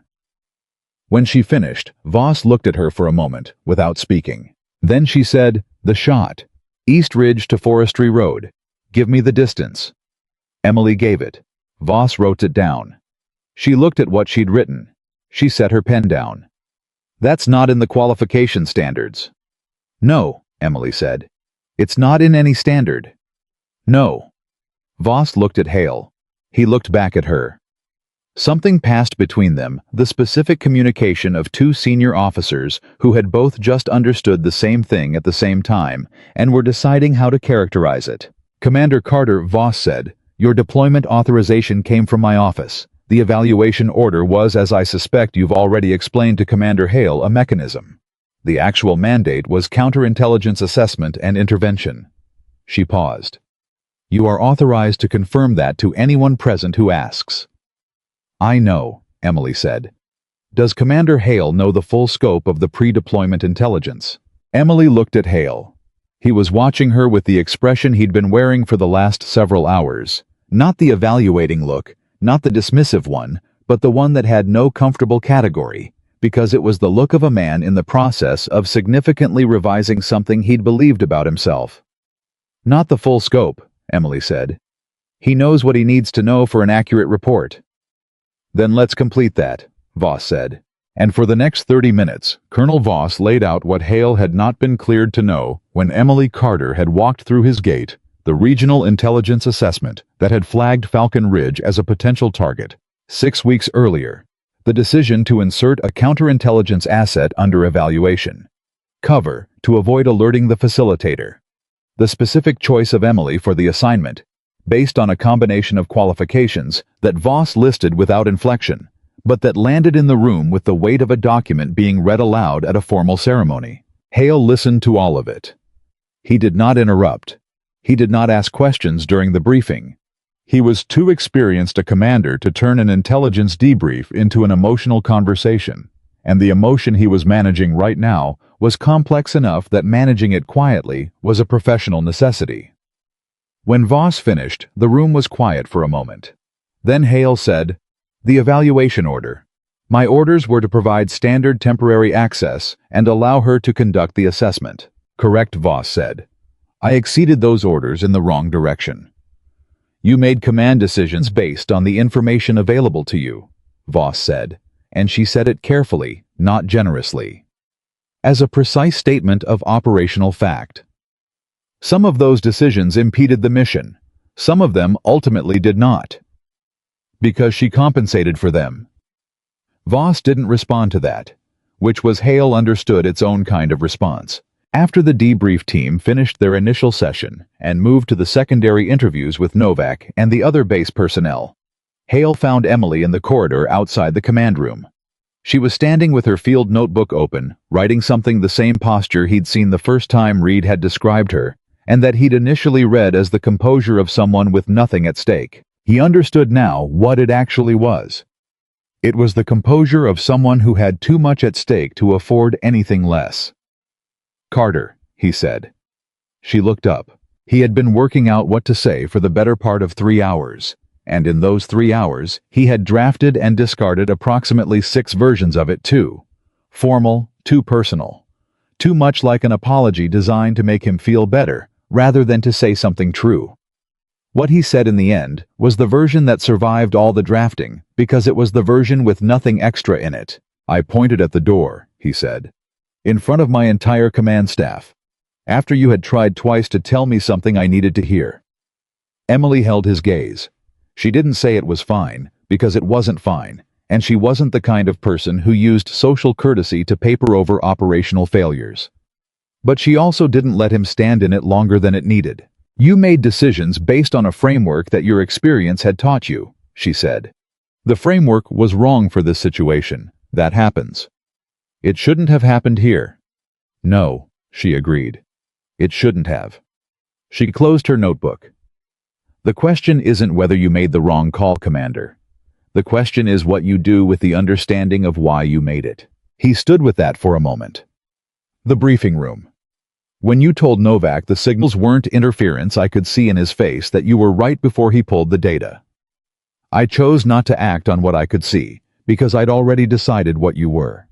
Yes. That decision had nothing to do with your analysis, and everything to do with the fact that you were a woman with a thin file who'd walked into my base without a proper introduction and immediately told my people they were doing things wrong. The directness of his own words surprised him slightly, the way honest self-assessment sometimes did when you finally stopped circling it and said it plainly. Emily didn't seem surprised. She looked at him with the specific attention of someone hearing a true thing being said accurately. That's the part that matters, she said. Not the mistake, the understanding of it. I've been commanding this base for 20 years, Hale said. I've prided myself on building a command culture where information flows and the right call gets made, regardless of who delivers it. I gave a speech about exactly that principle at a division leadership conference 8 months ago. He paused. And then I pointed at the door. Yes, she said again. She said it without cruelty and without comfort. Just with the directness of someone who respected him enough not to soften it. He nodded once. I owe you a public accounting, not just this conversation. You don't owe me anything, she said. I owe my soldiers an accurate account of what happened today, and why, he said. That accounting is going to include the part where their commander let his assumptions override his judgment and made the job harder for the person who came here to protect them. He held her gaze. That's not about you, Carter. That's about them. And about the next time something like this happens at this base, about making sure the next time the right information reaches the right decision, regardless of who's carrying it. Emily was quiet for a moment. Something shifted in her expression. Not surprise exactly, but a recalibration. The specific look of someone who had prepared for a harder conversation than the one they were having. That's the right thing, she said. It's what the situation requires. Those are different things, she said. And you know the difference, which is why you said the first one. He almost smiled. Not quite, but something moved in the vicinity of it. Before he could respond, Novak appeared at the end of the corridor at a pace that indicated urgency without breaking into an actual run, because Aaron Novak had been raised in a tradition where running in the command building was reserved for situations involving active fire. Commander, Colonel Voss needs you in the debrief room. What's happened? Novak glanced at Emily and then back at Hale with the expression of someone carrying information he hadn't figured out how to frame yet. The secondary team that was picked up at the holding position. One of them has asked to make a statement. He's not one of theirs, sir. He's requesting protective custody. Hale straightened. Explain. He's identifying himself as a long-term asset. He says he was embedded in the operation specifically to gather intelligence on the network organizing it. He's been inside for 11 months. Novak paused. He's asking for Commander Carter specifically. He says he'll only give his full statement in her presence. The corridor went quiet. Hale looked at Emily. She was already processing. He could see it in the specific stillness that settled over her when her mind was moving at its fastest. The way all her visible energy went inward, and the outside of her became almost preternaturally calm. Do you know who this is? He asked. I know who it might be, she said carefully. 11 months is a specific number. She was already moving toward the debrief room. Don't let Voss's team press him before I'm in the room. If he's who I think he is, he's been carrying information that took 11 months to acquire, and he's going to deliver it on his own terms, or not at all. Hale fell into step beside her. Who do you think he is? Someone who was inserted into this network before I was inserted into this base, she said. Someone whose identity I wasn't given because the operations were designed not to cross-reference. She pushed open the door to the debrief corridor. If that's who it is, then what happened today, the convoy, the relay station? All of it wasn't just a Falcon Ridge problem. It was one piece of something significantly larger. She pushed through the door to the debrief room, and everyone in it looked up at once. The man sitting across from Voss's personnel was in his mid-40s, with the specific physical wear of someone who had spent a long time living as someone he wasn't. He looked at Emily the moment she walked in, and the recognition in his expression was immediate and specific. Not the recognition of two strangers who had been told about each other, but the recognition of two people who operated in the same world and understood each other's presence in this room without needing it explained. "Carter," he said. "Reeves," she said. Voss looked between them. "You know each other." "We've never met," Emily said. "But I know the name. And I know the network he's been inside." She pulled out the chair across from him and sat down. "How much have you given them?" "Nothing yet," Reeves said. "I wanted you here first." He glanced at Voss at Hale standing in the doorway at the two debrief personnel with their recording equipment. "Because what I'm about to give you changes the scope of what happened today significantly, and I need someone in this room who understands what that means operationally before it goes into a formal record." "I'm here," Emily said. "Talk." Reeves talked for the next hour and 40 minutes. What he laid out methodically, with the exhausted precision of a man who had been holding an enormous amount of information in careful order for a very long time, was not a story about Falcon Ridge. It was a story about a network that had been building an intelligence acquisition operation for 3 years, using 6 different military installations across 3 regional commands as targets, of which Falcon Ridge was the 5th. The convoy, the relay station, the comms package. It was all real, all operational, and it had all failed. But the other 4 installations were still active targets, and the network's leadership had not been identified or disrupted. The individuals in custody today were operators. The people who had recruited Briggs, who had built the interference signature, who had positioned the transmission device. They were functional elements of a larger architecture that remained completely intact. The room got very quiet at several points during Reeves's account. Not the quiet of discomfort, but the specific quiet of people recalibrating the size of something they had believed they understood. Hale stood in the doorway for the first 20 minutes and then pulled up a chair because the accounting he owed his legs was becoming relevant. He listened without interrupting. He was good at listening when the situation made the cost of not listening clear enough. When Reeves finished, Voss sat for a moment with her hands flat on the table. Then she looked at Emily. "The network leadership. Do you have a position assessment?" "Based on what Reeves has given us tonight, yes," Emily said. She looked at the map that Voss's team had been building on the wall display as Reeves spoke with 6 installation markers and the network connection lines running between them. "The leadership is operating from outside the regional command structure entirely. They're not embedded in any of the 6 target installations. They have one person at the coordination level." She touched a point on the map. "Here. This junction facility. Based on the communication protocol, Reeves described the primary coordination comes through this location. That's a civilian logistics hub," one of Voss's personnel said. "Yes," Emily said. "It is."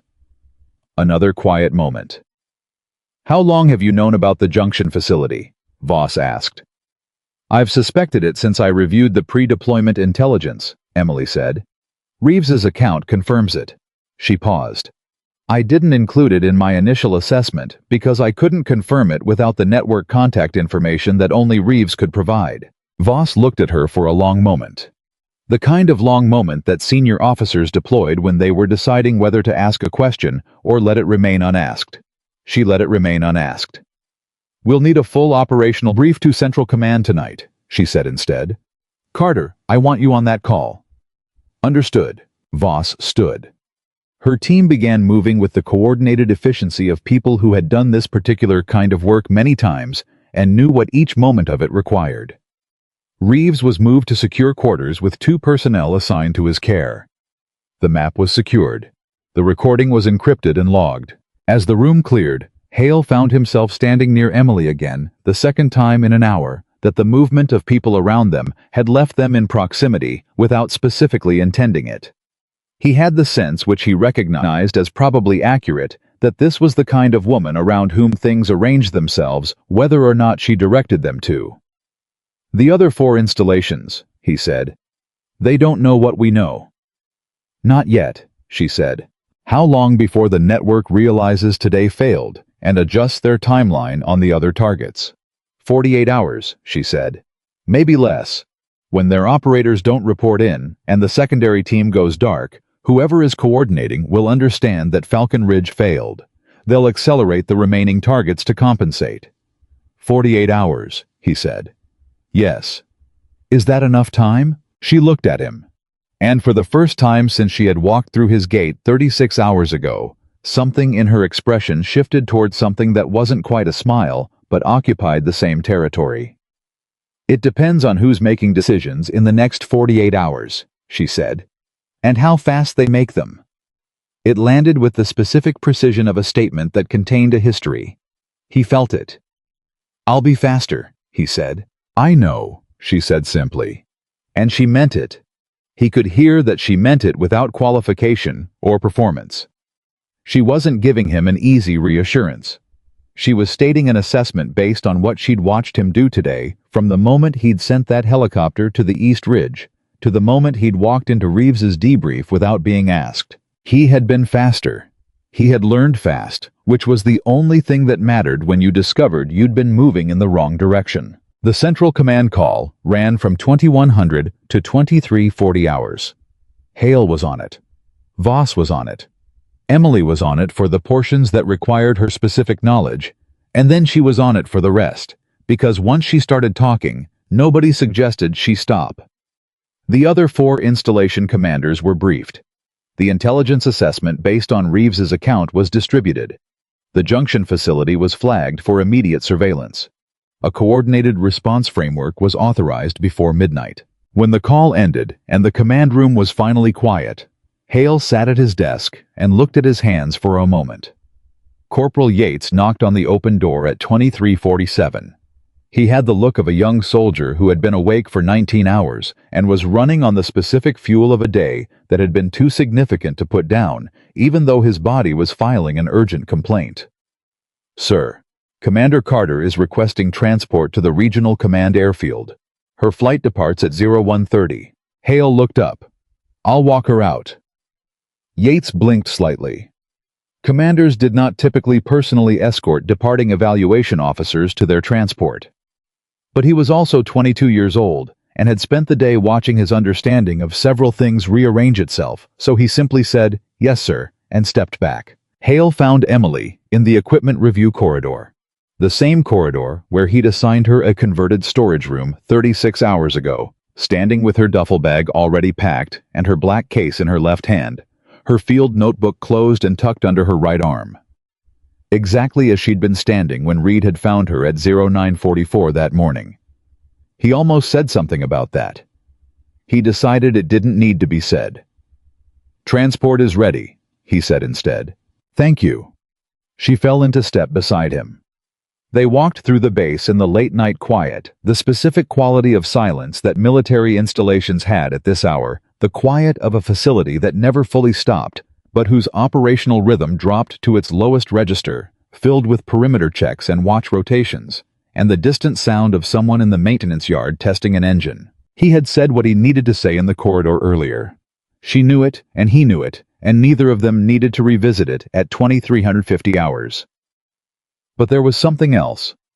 Not about the apology, not about the operational accounting, something smaller and more specific that he'd been carrying since Voss's debrief and hadn't found the right moment for. "Briggs," he said, "you told him you'd make sure the documentation on his brother reached the right people." "Yes." "Can you actually do that?" "Yes," she said. The same certainty, the same flat, unhesitating directness. "It won't undo anything, but it will resolve the situation that was used to leverage him. He's going to face a court process." "I know. And you're still going to help him." She glanced at him as they walked. "He tried to stop what he started. He gave me the relay device. He gave me the secondary team location. He sat in that debrief room and gave a complete account without negotiating the terms." She paused. "That doesn't erase what he did, but it's real, and real things deserve to be counted." Hale walked with that for a moment. "He told you that you were the only one who was going to stop it?" "Yes." He was right, Hale said. And I made it harder. You also sent the helicopter, she said. When I asked for it with 4 minutes of margin, you said go. A different commander says wait and tell me more. She looked at him. You said go. That mattered. He absorbed that. Not as she wasn't offering comfort, and he didn't need it. But as the specific acknowledgement of a person who was being precise about what had happened, and what it had cost, and what it had ultimately produced. They reached the transport vehicle. The driver was waiting. Emily put her duffel bag in first, then the black case with the same unhurried care she gave everything. She turned. Hale extended his hand. For the record, and I'll put this in writing in my formal report, Specialist Commander Emily Carter performed her assigned mandate with exceptional capability, under conditions that were made more difficult than they should have been by decisions within my command authority. He paused. And the soldiers of this base are safer tonight because she did not accept the limitations I tried to impose on her. Emily shook his hand. Her grip was what he would have expected by now, firm, direct, exactly calibrated. One thing, she said, name it. The Sniper Division, after Silver Shield. Before you run the next qualification cycle, have them spend a week learning how to read wind from ground-level vegetation before their instruments tell them to. She held his gaze. The technique is in the Advanced Fieldcraft Manual. Chapter 11. Most instructors skip it because it takes longer than the instrument calibration protocol. It shouldn't be skipped. He almost smiled again. This time it made it slightly further. I'll make sure Briggs... He stopped. A brief silence. I'll make sure the next range instructor covers it, he said. Good. She got into the vehicle. The door closed. Hale stood and watched the transport move through the base toward the gate, and he stayed where he was until the taillights disappeared, and then he stood there a moment longer in the 2350 quiet of Falcon Ridge Tactical Base, his base, the one he had commanded for 20 years, and believed he understood completely, and felt the specific weight of a day that had permanently changed the shape of several things he had been certain about. He turned and walked back toward the command building. He had a formal report to write. He had 4 other base commanders who needed everything he'd learned today delivered to them in a form they could act on before 48 hours elapsed. He had a command culture to examine with the kind of honesty that was genuinely uncomfortable, and a set of protocols to redesign, and a conversation to have with his entire officer staff about the specific failure mode that had almost cost them everything today. He had, in short, a great deal of work to do. He walked faster. Because he had already learned tonight more clearly than he had learned anything in a long time. The precise and consequential difference between a commander who moved at the speed the situation required and one who moved at the speed that felt comfortable. And Marcus Hale, 20 years in, was done with comfortable. The formal report landed on General Whitmore's desk at 0630 the following morning, and by 0900 it had been read by 7 people above Hale's pay grade, 3 of whom immediately picked up their phones and called people above their pay grade, and the entire chain reaction of that document, moving through the upper architecture of the regional command structure, produced by 1100 hours a meeting that nobody had scheduled and everyone understood was unavoidable. Hale was on a secure video call for 4 hours. High gave his account the same way he'd decided to give it the night before, without softening, without the instinct toward self-protection that 20 years of institutional survival had built into him as a default mode. He described his decisions in the order he'd made them, the reasoning behind each one, and the gap between that reasoning and what the situation had actually required. He used the word mistake 4 times. He used the phrase, my error of judgment, twice. He did not once use the phrase, given the information available to me, as a deflection, though it would have been accurate because accuracy wasn't the point of this particular accounting. General Whitmore listened to all of it without interrupting, which was either a very good sign or a very bad one, and Hale had enough experience to know he wouldn't find out which until the general opened his mouth. When he did, what he said was, the operation succeeded. Yes, sir, Hale said, because of Carter. Significantly because of Carter, and despite decisions I made that impeded her ability to operate. You sent the helicopter. Yes, sir. 40 minutes after I should have. Whitmore was quiet for a moment. The kind of quiet that generals used when they were deciding how much of what they were thinking to say out loud. "I've read Carter's deployment brief," he said finally. The authorization came from Voss's office based on a regional intelligence flag. Carter was selected for this assignment because of a specific combination of qualifications that made her the right person for a situation that required someone who could operate inside a command structure that might be compromised without revealing themselves as anything other than an inconvenience. He paused. The evaluation cover was designed to make her dismissible, because a person that a compromised insider would want to remove from the base was useful. Your reaction to her was in a narrow operational sense part of what confirmed the intelligence picture. Hale absorbed that. "You're saying my dismissal of her was anticipated. I'm saying your dismissal of her was a known risk of the deployment method, and the assignment was designed to function despite it." Another pause.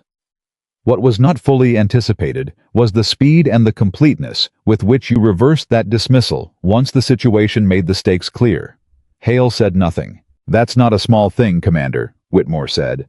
"I've seen men with your rank and your tenure hold their initial assessment through catastrophic failure because changing it cost them something they weren't willing to pay."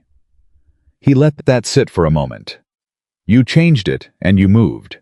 That's what produced the outcome." "Carter produced the outcome," Hale said. "Carter had the capability," Whitmore said.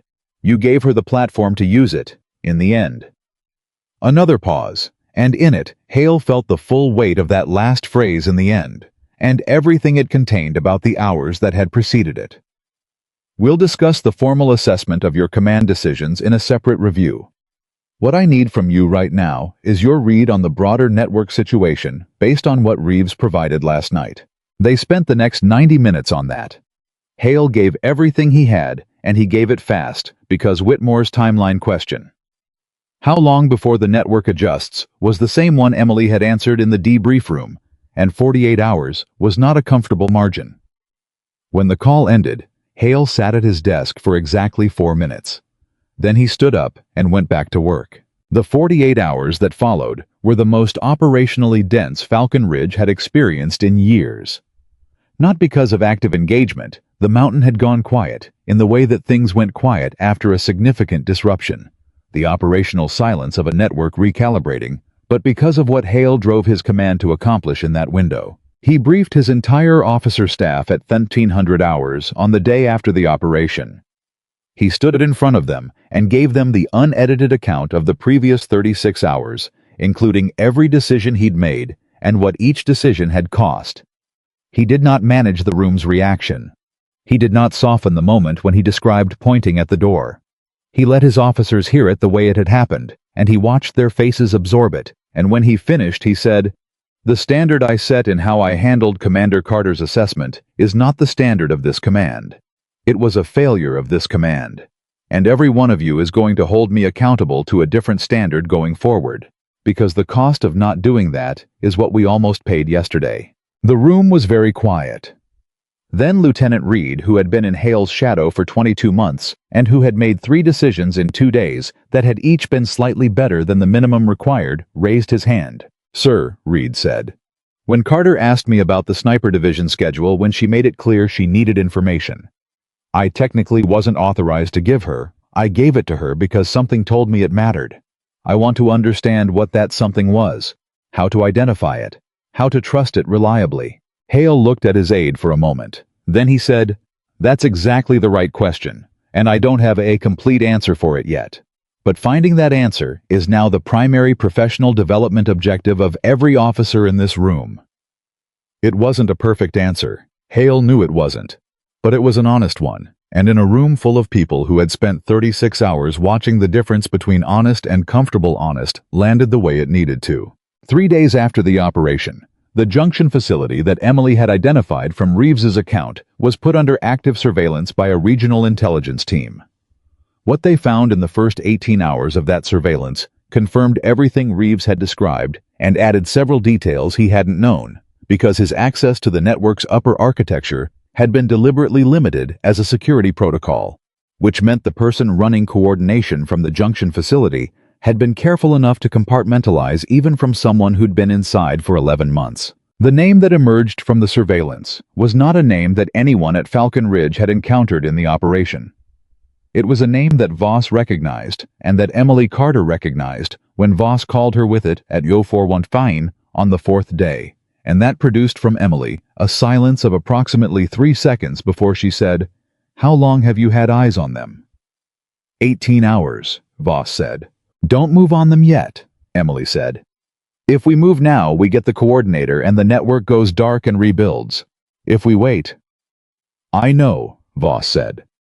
"I called you because I wanted confirmation from someone who's been closer to the operational picture than anyone else in the last week. How long do we wait?" Emily thought for 2 seconds. 4 days. The network will try to reactivate at least one of the remaining target installations in the next 4 days. They've already lost Falcon Ridge. They need a success to maintain the confidence of whoever is funding this operation. When they move on one of the other targets, we have the coordinator making active contact with an operator. That's the connection we need to make the case hold. 4 days is a long time to sit on surveillance without moving. 4 days is the difference between arresting one coordinator and dismantling the network, Emily said. "Voss, if we move now, we stop this operation. If we wait and do it right, we stop the next 6. The silence on Voss's end lasted 4 seconds. 4 days, she said. "I'll authorize the hold." Hale didn't know about that conversation until later. What he knew in those first days after the operation was the specific grinding work of a commander running an honest internal review, pulling at threads in his command culture that he'd been avoiding for years because the base was functional, and functional had felt like enough. It hadn't been enough. He understood that now with a clarity that was uncomfortable, in the specific way that useful clarity was always uncomfortable. He pulled every evaluation protocol for incoming personnel. He found 3 places where standardized assumptions about rank credential presentation and institutional familiarity had been built into the process in ways that made it structurally easier to dismiss someone like Emily than to hear them. He documented each one. He began rewriting them. He brought Novak in, who was moving through his own version of this process, the specific accounting of a person who had made a determination that had cost real things and made him a partner in the rewrite, because the intelligence and communications protocols needed to be rebuilt by someone who understood exactly how they'd failed. Novak worked hard. He worked with the focused, almost aggressive energy of a man trying to make something good out of something that had gone badly wrong on his watch, and Hale let him work that way because the energy was real, and the work it produced was real, and that was what mattered. On the 5th day, Hale received a written communication from Central Command that was not as he had been half expecting a formal censure review notification. It was an authorization. Specifically an authorization for a new role at Falcon Ridge Lead Instructor, Advanced Tactical Judgment and Field Intelligence Assessment, created by Voss's office, based on a recommendation that had been submitted the morning after the operation by someone whose name appeared at the bottom of the document in the same clean, precise handwriting that Hale had seen in a field notebook in a converted storage room 5 days ago. He read the document twice. Then he read it a third time, because the scope of the role Emily had designed the specific combination of snipercraft environmental assessment signals pattern, recognition and command-level decision-making that she had built into the curriculum outline attached to the authorization was not a role that existed anywhere in the standard training architecture. She had created it from scratch. And she had created it for Falcon Ridge specifically based on what she had watched this base's soldiers need and not have. He called Voss. The authorization for the new instructor role. "I received the recommendation and approved it," Voss said. Carter submitted it before she boarded her flight. She designed a full curriculum before she left. "She designed it during the Central Command call," Voss said. Apparently she was taking notes on the curriculum outline while providing her operational debrief to 7 senior officers simultaneously. A pause that contained something that might have been professional admiration. "I reviewed the curriculum. It's exceptional." Hale looked at the document. "Has she been contacted about accepting the role?" "That call is yours, Commander," Voss said. "It's your base." He picked up his phone. Emily answered on the second ring, which told him she'd been expecting the call, which told him she already knew about the authorization, which told him she had structured this entire thing. the recommendation, the curriculum, the timing, with the same operational precision she'd applied to everything else in the last week. "The curriculum outline," he said. "You read it." "Twice." He paused. "Chapter 11 of the Advanced Fieldcraft Manual. You built an entire course around it." "Around the principle," she said. "The manual is a starting point. Most of what I want to teach isn't written down anywhere." He heard something in her voice, not quite warmth, but the quality of something that was adjacent to it. It lives in the kind of experience that doesn't appear in personnel files. "Will you come back?" he said. Not as a formal offer, the offer was already in the authorization document. As a direct question from one person to another. "To Falcon Ridge, as lead instructor." A pause. Not a long one, but enough to contain something that wasn't calculation. "The Sniper Division," she said. "They'll need to start from the beginning on environmental reading. Most of what they know is instrument dependent. Undoing that reflex takes time." "However long it takes," he said. "And the command staff," she said. "The judgment curriculum isn't only for the snipers. What happened in that briefing room? The failure to hear an assessment because of who was delivering it. That's a command problem, not a field problem. The junior officers need it as much as the shooters." "I know," he said. "That's already in motion. But having you run it?" "I'll run it," she said. "And then, I'll be there in 10 days. I have something to finish first." She didn't say what. He didn't ask. He understood with the instinct he was working to rebuild into something more reliable, that whatever Emily Carter was finishing in the next 10 days was connected to the junction facility and the 4-day hold and the network that extended beyond Falcon Ridge in ways that the operation had started to unravel, but not yet completed. He simply said, 10 days, and let her go. 8 days later, the network coordinator at the junction facility made contact with an operator at the third target installation in the regional command area. Surveillance captured the communication in full. The operator at the third installation was a logistics coordinator who had been recruited 14 months earlier through a method almost identical to the approach used with Briggs.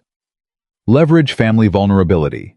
A slow accumulation of small compromises that had built into something large enough to feel inescapable. When Voss's team moved, they moved on the coordinator, the operator, and 2 additional network members, whose identities the surveillance had surfaced during the 4-day hold. All 4 were in custody within 6 hours. The logistics coordinator at the third installation cooperated immediately and completely, which accelerated the accounting of the network's remaining operational elements by an estimated 3 weeks. The network did not go dark. It went down. There was a difference. Dark meant hidden, reforming waiting. Down meant the architecture itself had been dismantled. The connections severed the operational knowledge distributed through custody and testimony until there was nothing left to rebuild from. Reeves, who had spent 11 months inside something that had cost him significantly more than the time, gave his final debrief in a secure facility with Voss present and a lawyer beside him, and the specific exhausted relief of a man who had been carrying something for a very long time and had finally set it all the way down. His cooperation produced a sentencing recommendation that reflected the full weight of what he'd contributed.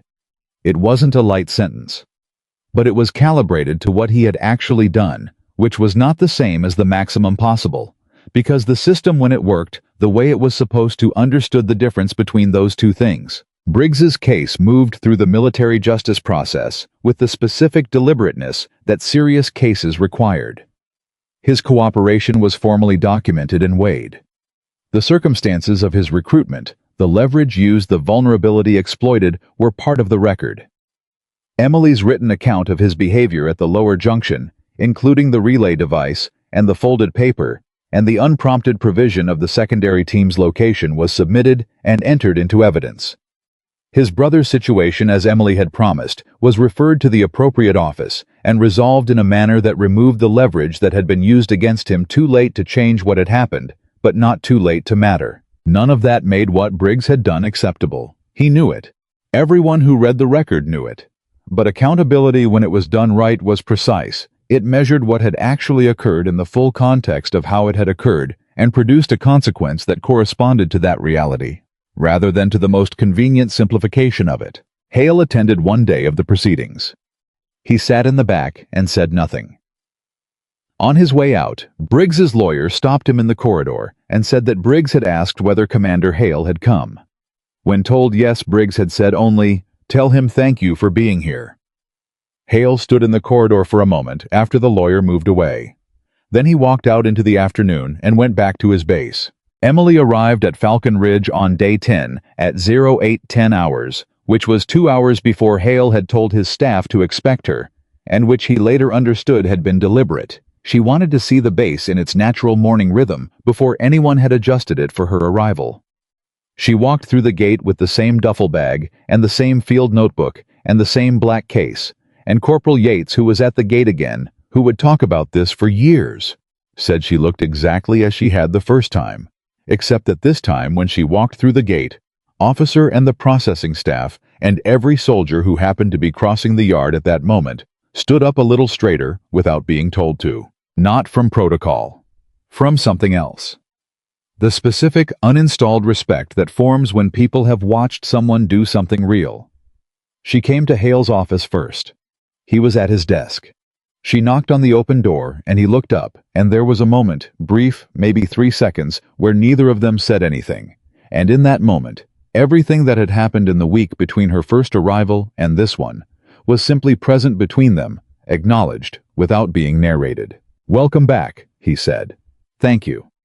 She stepped into the office. "The sniper division. Do you have their current qualification scores?" He slid a folder across his desk.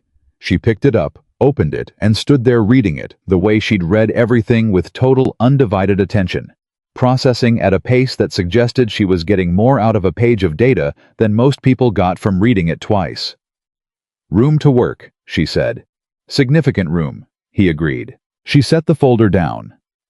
"I want to start with the fundamentals. Before technique, before distance qualification, before anything measurable, I want to know how they think." She looked at him. The problem at the range that first day wasn't the sensor. It was that nobody questioned the sensor. They trusted the instrument over their own perception because the instrument was official and their perception wasn't. She paused. "That's not a sniper problem. That's a training problem, and it's fixable." "I know," he said. "That's why you're here." She nodded once. She picked up her field notebook and turned toward the door. "Carter." She stopped. He said it the way he'd worked out how to say it, not as a preamble to something elaborate because she didn't need elaboration, and because what he wanted to say was small enough and important enough to stand on its own. "The door I pointed at." She turned. "I'm going to spend a long time making sure no one who walks through this gate gets pointed at a door because of an assumption I haven't earned the right to make." He held her gaze. "That's not a promise about you specifically. It's a promise about this command. About what this base is going to be." He paused. "But it started with you. And you should know that it started with you." Emily looked at him for a moment. And what moved across her face was something he hadn't seen from her before. Something quieter and more personal than the operational certainty and the professional precision and the steady, undeflectable focus that had characterized everything she'd done at Falcon Ridge. Something that, if he had to name it, he would call the expression of a person who has done difficult work in difficult conditions and had the acknowledgement of that work arrive in a form they hadn't expected and hadn't asked for. "It'll hold," she said. "What you're building, it'll hold, because it's built on something real." She walked out. He heard her footsteps move down the corridor, the same corridor where she'd stood with her packed bag twice, where they'd walked together at midnight, where Reed had found her at 0944, with a report that had changed the shape of the day, and then the sound diminished, and the base received her the way a place receives someone who has already proven they belong there. The first training session ran that afternoon. Emily had the entire sniper division on the range at 1300 hours with their instruments powered down. All of them.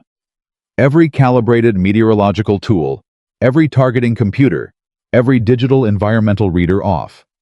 And then she stood in front of 7 experienced shooters who had between them decades of certified qualification, and she said, "Tell me what the wind is doing." Silence. The kind of silence that happens when a room full of competent people realizes they've been asked something they should be able to answer and aren't entirely sure they can. "Look at the grass," she said.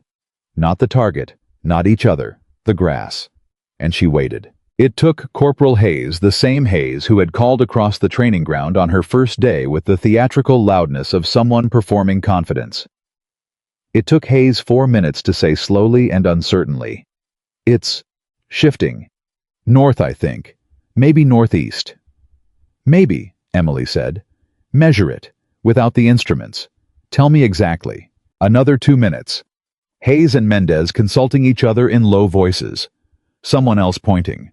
The specific productive discomfort of a group of skilled people discovering that a skill they believed they had is less developed than they thought. "Northeast," Hayes said finally. "About 5 degrees, irregular." Emily turned and keyed the meteorological instrument that Hale had left running as a control reference. 5.3 degrees northeast, irregular 4 to 6 knot variance. The division looked at the reading. Then they looked at Hayes. Hayes looked at the grass. "Again," Emily said. And she didn't say it with triumph or with the particular satisfaction of a person proving a point. She said it the way a teacher says it, when the student has just done something right for the first time, and the next step is to do it again until it becomes instinct. Again. Different position. "Tell me what the wind is doing before you check anything." They ran the exercise for 2 hours. By the end of the second hour, 5 of the 7 shooters were reading within 2 degrees of the instrument readings. The other 2 were at 3 degrees, which was not good enough for the distances Silver Shield would require, but which was also 3 degrees better than they'd been 2 hours ago. Hale watched from the perimeter. The same perimeter line where he'd watched from the other side that first afternoon, where he'd sent Briggs to report on a woman he'd already decided wasn't worth his full attention. Reed stood beside him. "She's not teaching them to shoot," Reed said. "No," Hale said. "She's teaching them to trust themselves." Hale looked at his aide. Reed was watching Emily with the focused attention of someone filing away everything being demonstrated for future use, which was exactly the right instinct and exactly what Hale had always hoped to build in the officers around him, and it was good to see it happening, even if the path to it had been harder than it needed to be. "Yes," Hale said. "She is." The weeks that followed built on each other, the way good training always did, each session adding a layer to what had come before the whole structure, becoming more solid with each addition. Emily ran the sniper division through environmental reading position, analysis, terrain judgment, and what she called operational patience. The specific discipline of waiting for information to be complete before committing to a conclusion, which was harder to teach than any technical skill, because it required undoing habits that felt like competence, but were actually the imitation of it. She ran the officer's staff through a parallel curriculum. She called it decision architecture, and what it amounted to was a systematic examination of every assumption that a command-level officer brought to a situation before the situation had given them any actual information. Where the assumptions came from, how they formed, what they cost when they were wrong, and how to build a habit daily operational institutional of checking assumption against evidence before acting on assumption. Reed was in every session. He participated with the specific eagerness of a young officer who has discovered unexpectedly that there was a way of thinking about his job that made him significantly more capable at it, and he asked the questions that nobody with more tenure was quite willing to ask yet, and Emily answered every one of them with the same precision and the same absence of condescension that she brought to everything. 2 months into the assignment, Silver Shield finally ran. It ran clean.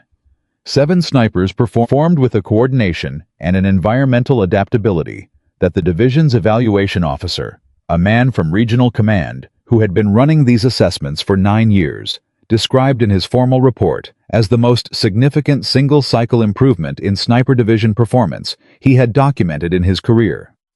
He asked Hale what had changed. Hale told him. The evaluation officer looked at Emily Carter's name in the training documentation and then looked at Hale and said, "The evaluation order from 4 months ago, the one that sent a specialist commander here for a routine inspection." "Yes," Hale said. "That was her." "Yes." The evaluation officer was quiet for a moment. "I read the incident report from that week," he said. "The full version." "Then you know what the routine inspection actually was," Hale said. "I know what the order said, and I know what happened," the officer said. "Those were two different things." "They frequently are," Hale said. "The job is to handle what actually happens, not what the order said would happen." The evaluation officer looked at him for a moment. Then he wrote something in his assessment document and moved on. On the last day of her formal assignment period, Emily came to Hale's office at 0750. Earlier than scheduled. He was already at his desk, which she had probably known because she had spent enough time at this base to know his rhythms, the way she knew wind patterns, not from being told, but from watching until the pattern revealed itself. She sat down across from him without being asked. She set her field notebook on her knee. "The division is ready," she said. "Not just technically. They think differently now. When they hit a problem, they can't immediately solve. Their first instinct is to look harder rather than to reach for the nearest instrument." She paused. "That's the change that holds. The technique gets rusty without practice. The instinct doesn't." "I know," he said. "I've watched it in the sessions. Reed is exceptional," she said. "I want that noted formally. Whatever you're planning for his next assignment, keep him somewhere he can develop the instinct he's building. He's going to be a very good officer." "He already is," Hale said. "But I'll make sure it's in his record." She nodded. She looked at her notebook. Then she looked at him. "The command culture. What you've built in the last 2 months, the protocols, the assessment framework, the way your officers handle incoming information now versus the way they handled it when I arrived." She paused. "It's real. I want you to know I can see that it's real. It's not a policy change on paper. It's an actual change in how this command operates." He held that for a moment. "It required something significant to build it," he said. "Most real things do," she said. He nodded. "Then, where do you go from here?" "Another base," she said simply. Not evasively, she would have told him more if he'd asked, and they both knew it. But there wasn't more that needed to be said between them because the work was done and done well, and the next work was waiting somewhere else for the same reason this work had been waiting here. "The same cover?" he asked. "Evaluation order, thin file." Something moved in her expression, the quality that lived near warmth without quite being it. "The cover changes," she said. "The work doesn't." He stood. She stood. He extended his hand, and she shook it firm, direct the same calibrated grip as the last time, and there was nothing more that needed to be said between them about the door, or the helicopter, or the East Ridge, or the 48 hours in which everything that mattered had been decided, because all of that was present in the handshake itself, in the steadiness of it, in the specific quality of two people who had come through something real together and emerged with a clear accounting of what it had meant. She picked up her duffel bag. She picked up the black case. She tucked her field notebook under her arm. She walked to the door of his office and she stopped and she turned one last time. "Chapter 11, she said. "Chapter 11, he confirmed. She walked out. Corporal Yates was at the gate again when she left. He would tell people later that he'd specifically taken that shift, which everyone knew was true, and nobody held against him. He processed her departure the way he'd processed her arrival, and when the transport pulled through the gate and the barrier came back down. He stood for a moment, looking at the road it had taken. Then he turned back to his post, straightened his shoulders, and went back to work. Because that was what this base did now. It saw what was in front of it clearly. It heard what needed to be heard from whoever was saying it. It moved at the speed the situation required, not the speed that felt safe. Commander Marcus Hale had pointed at a door once in front of his entire command staff and ordered away the most capable person who had ever walked through his gate. He had spent every day since building a base where that could never happen again. And Emily Carter, whose name appeared in no public record of what had occurred at Falcon Ridge, whose contribution would be known fully only by the people who had been in those rooms and on that ridge and at that junction, had walked back out the gate. She'd walked through twice before carrying a case full of work that no file would ever describe headed toward another base where another operation was quietly going wrong, and another commander had not yet understood what was standing in front of him. She would help them understand. That was the work. That was always the work. And she was the only person who could do it precisely because she was the kind of person that people like Marcus Hale, before they learned better, looked at and saw nothing worth hearing. The woman they tried to remove from the base had become the standard the base measured itself against. And that standard, unlike the door she'd been pointed toward, was built to last.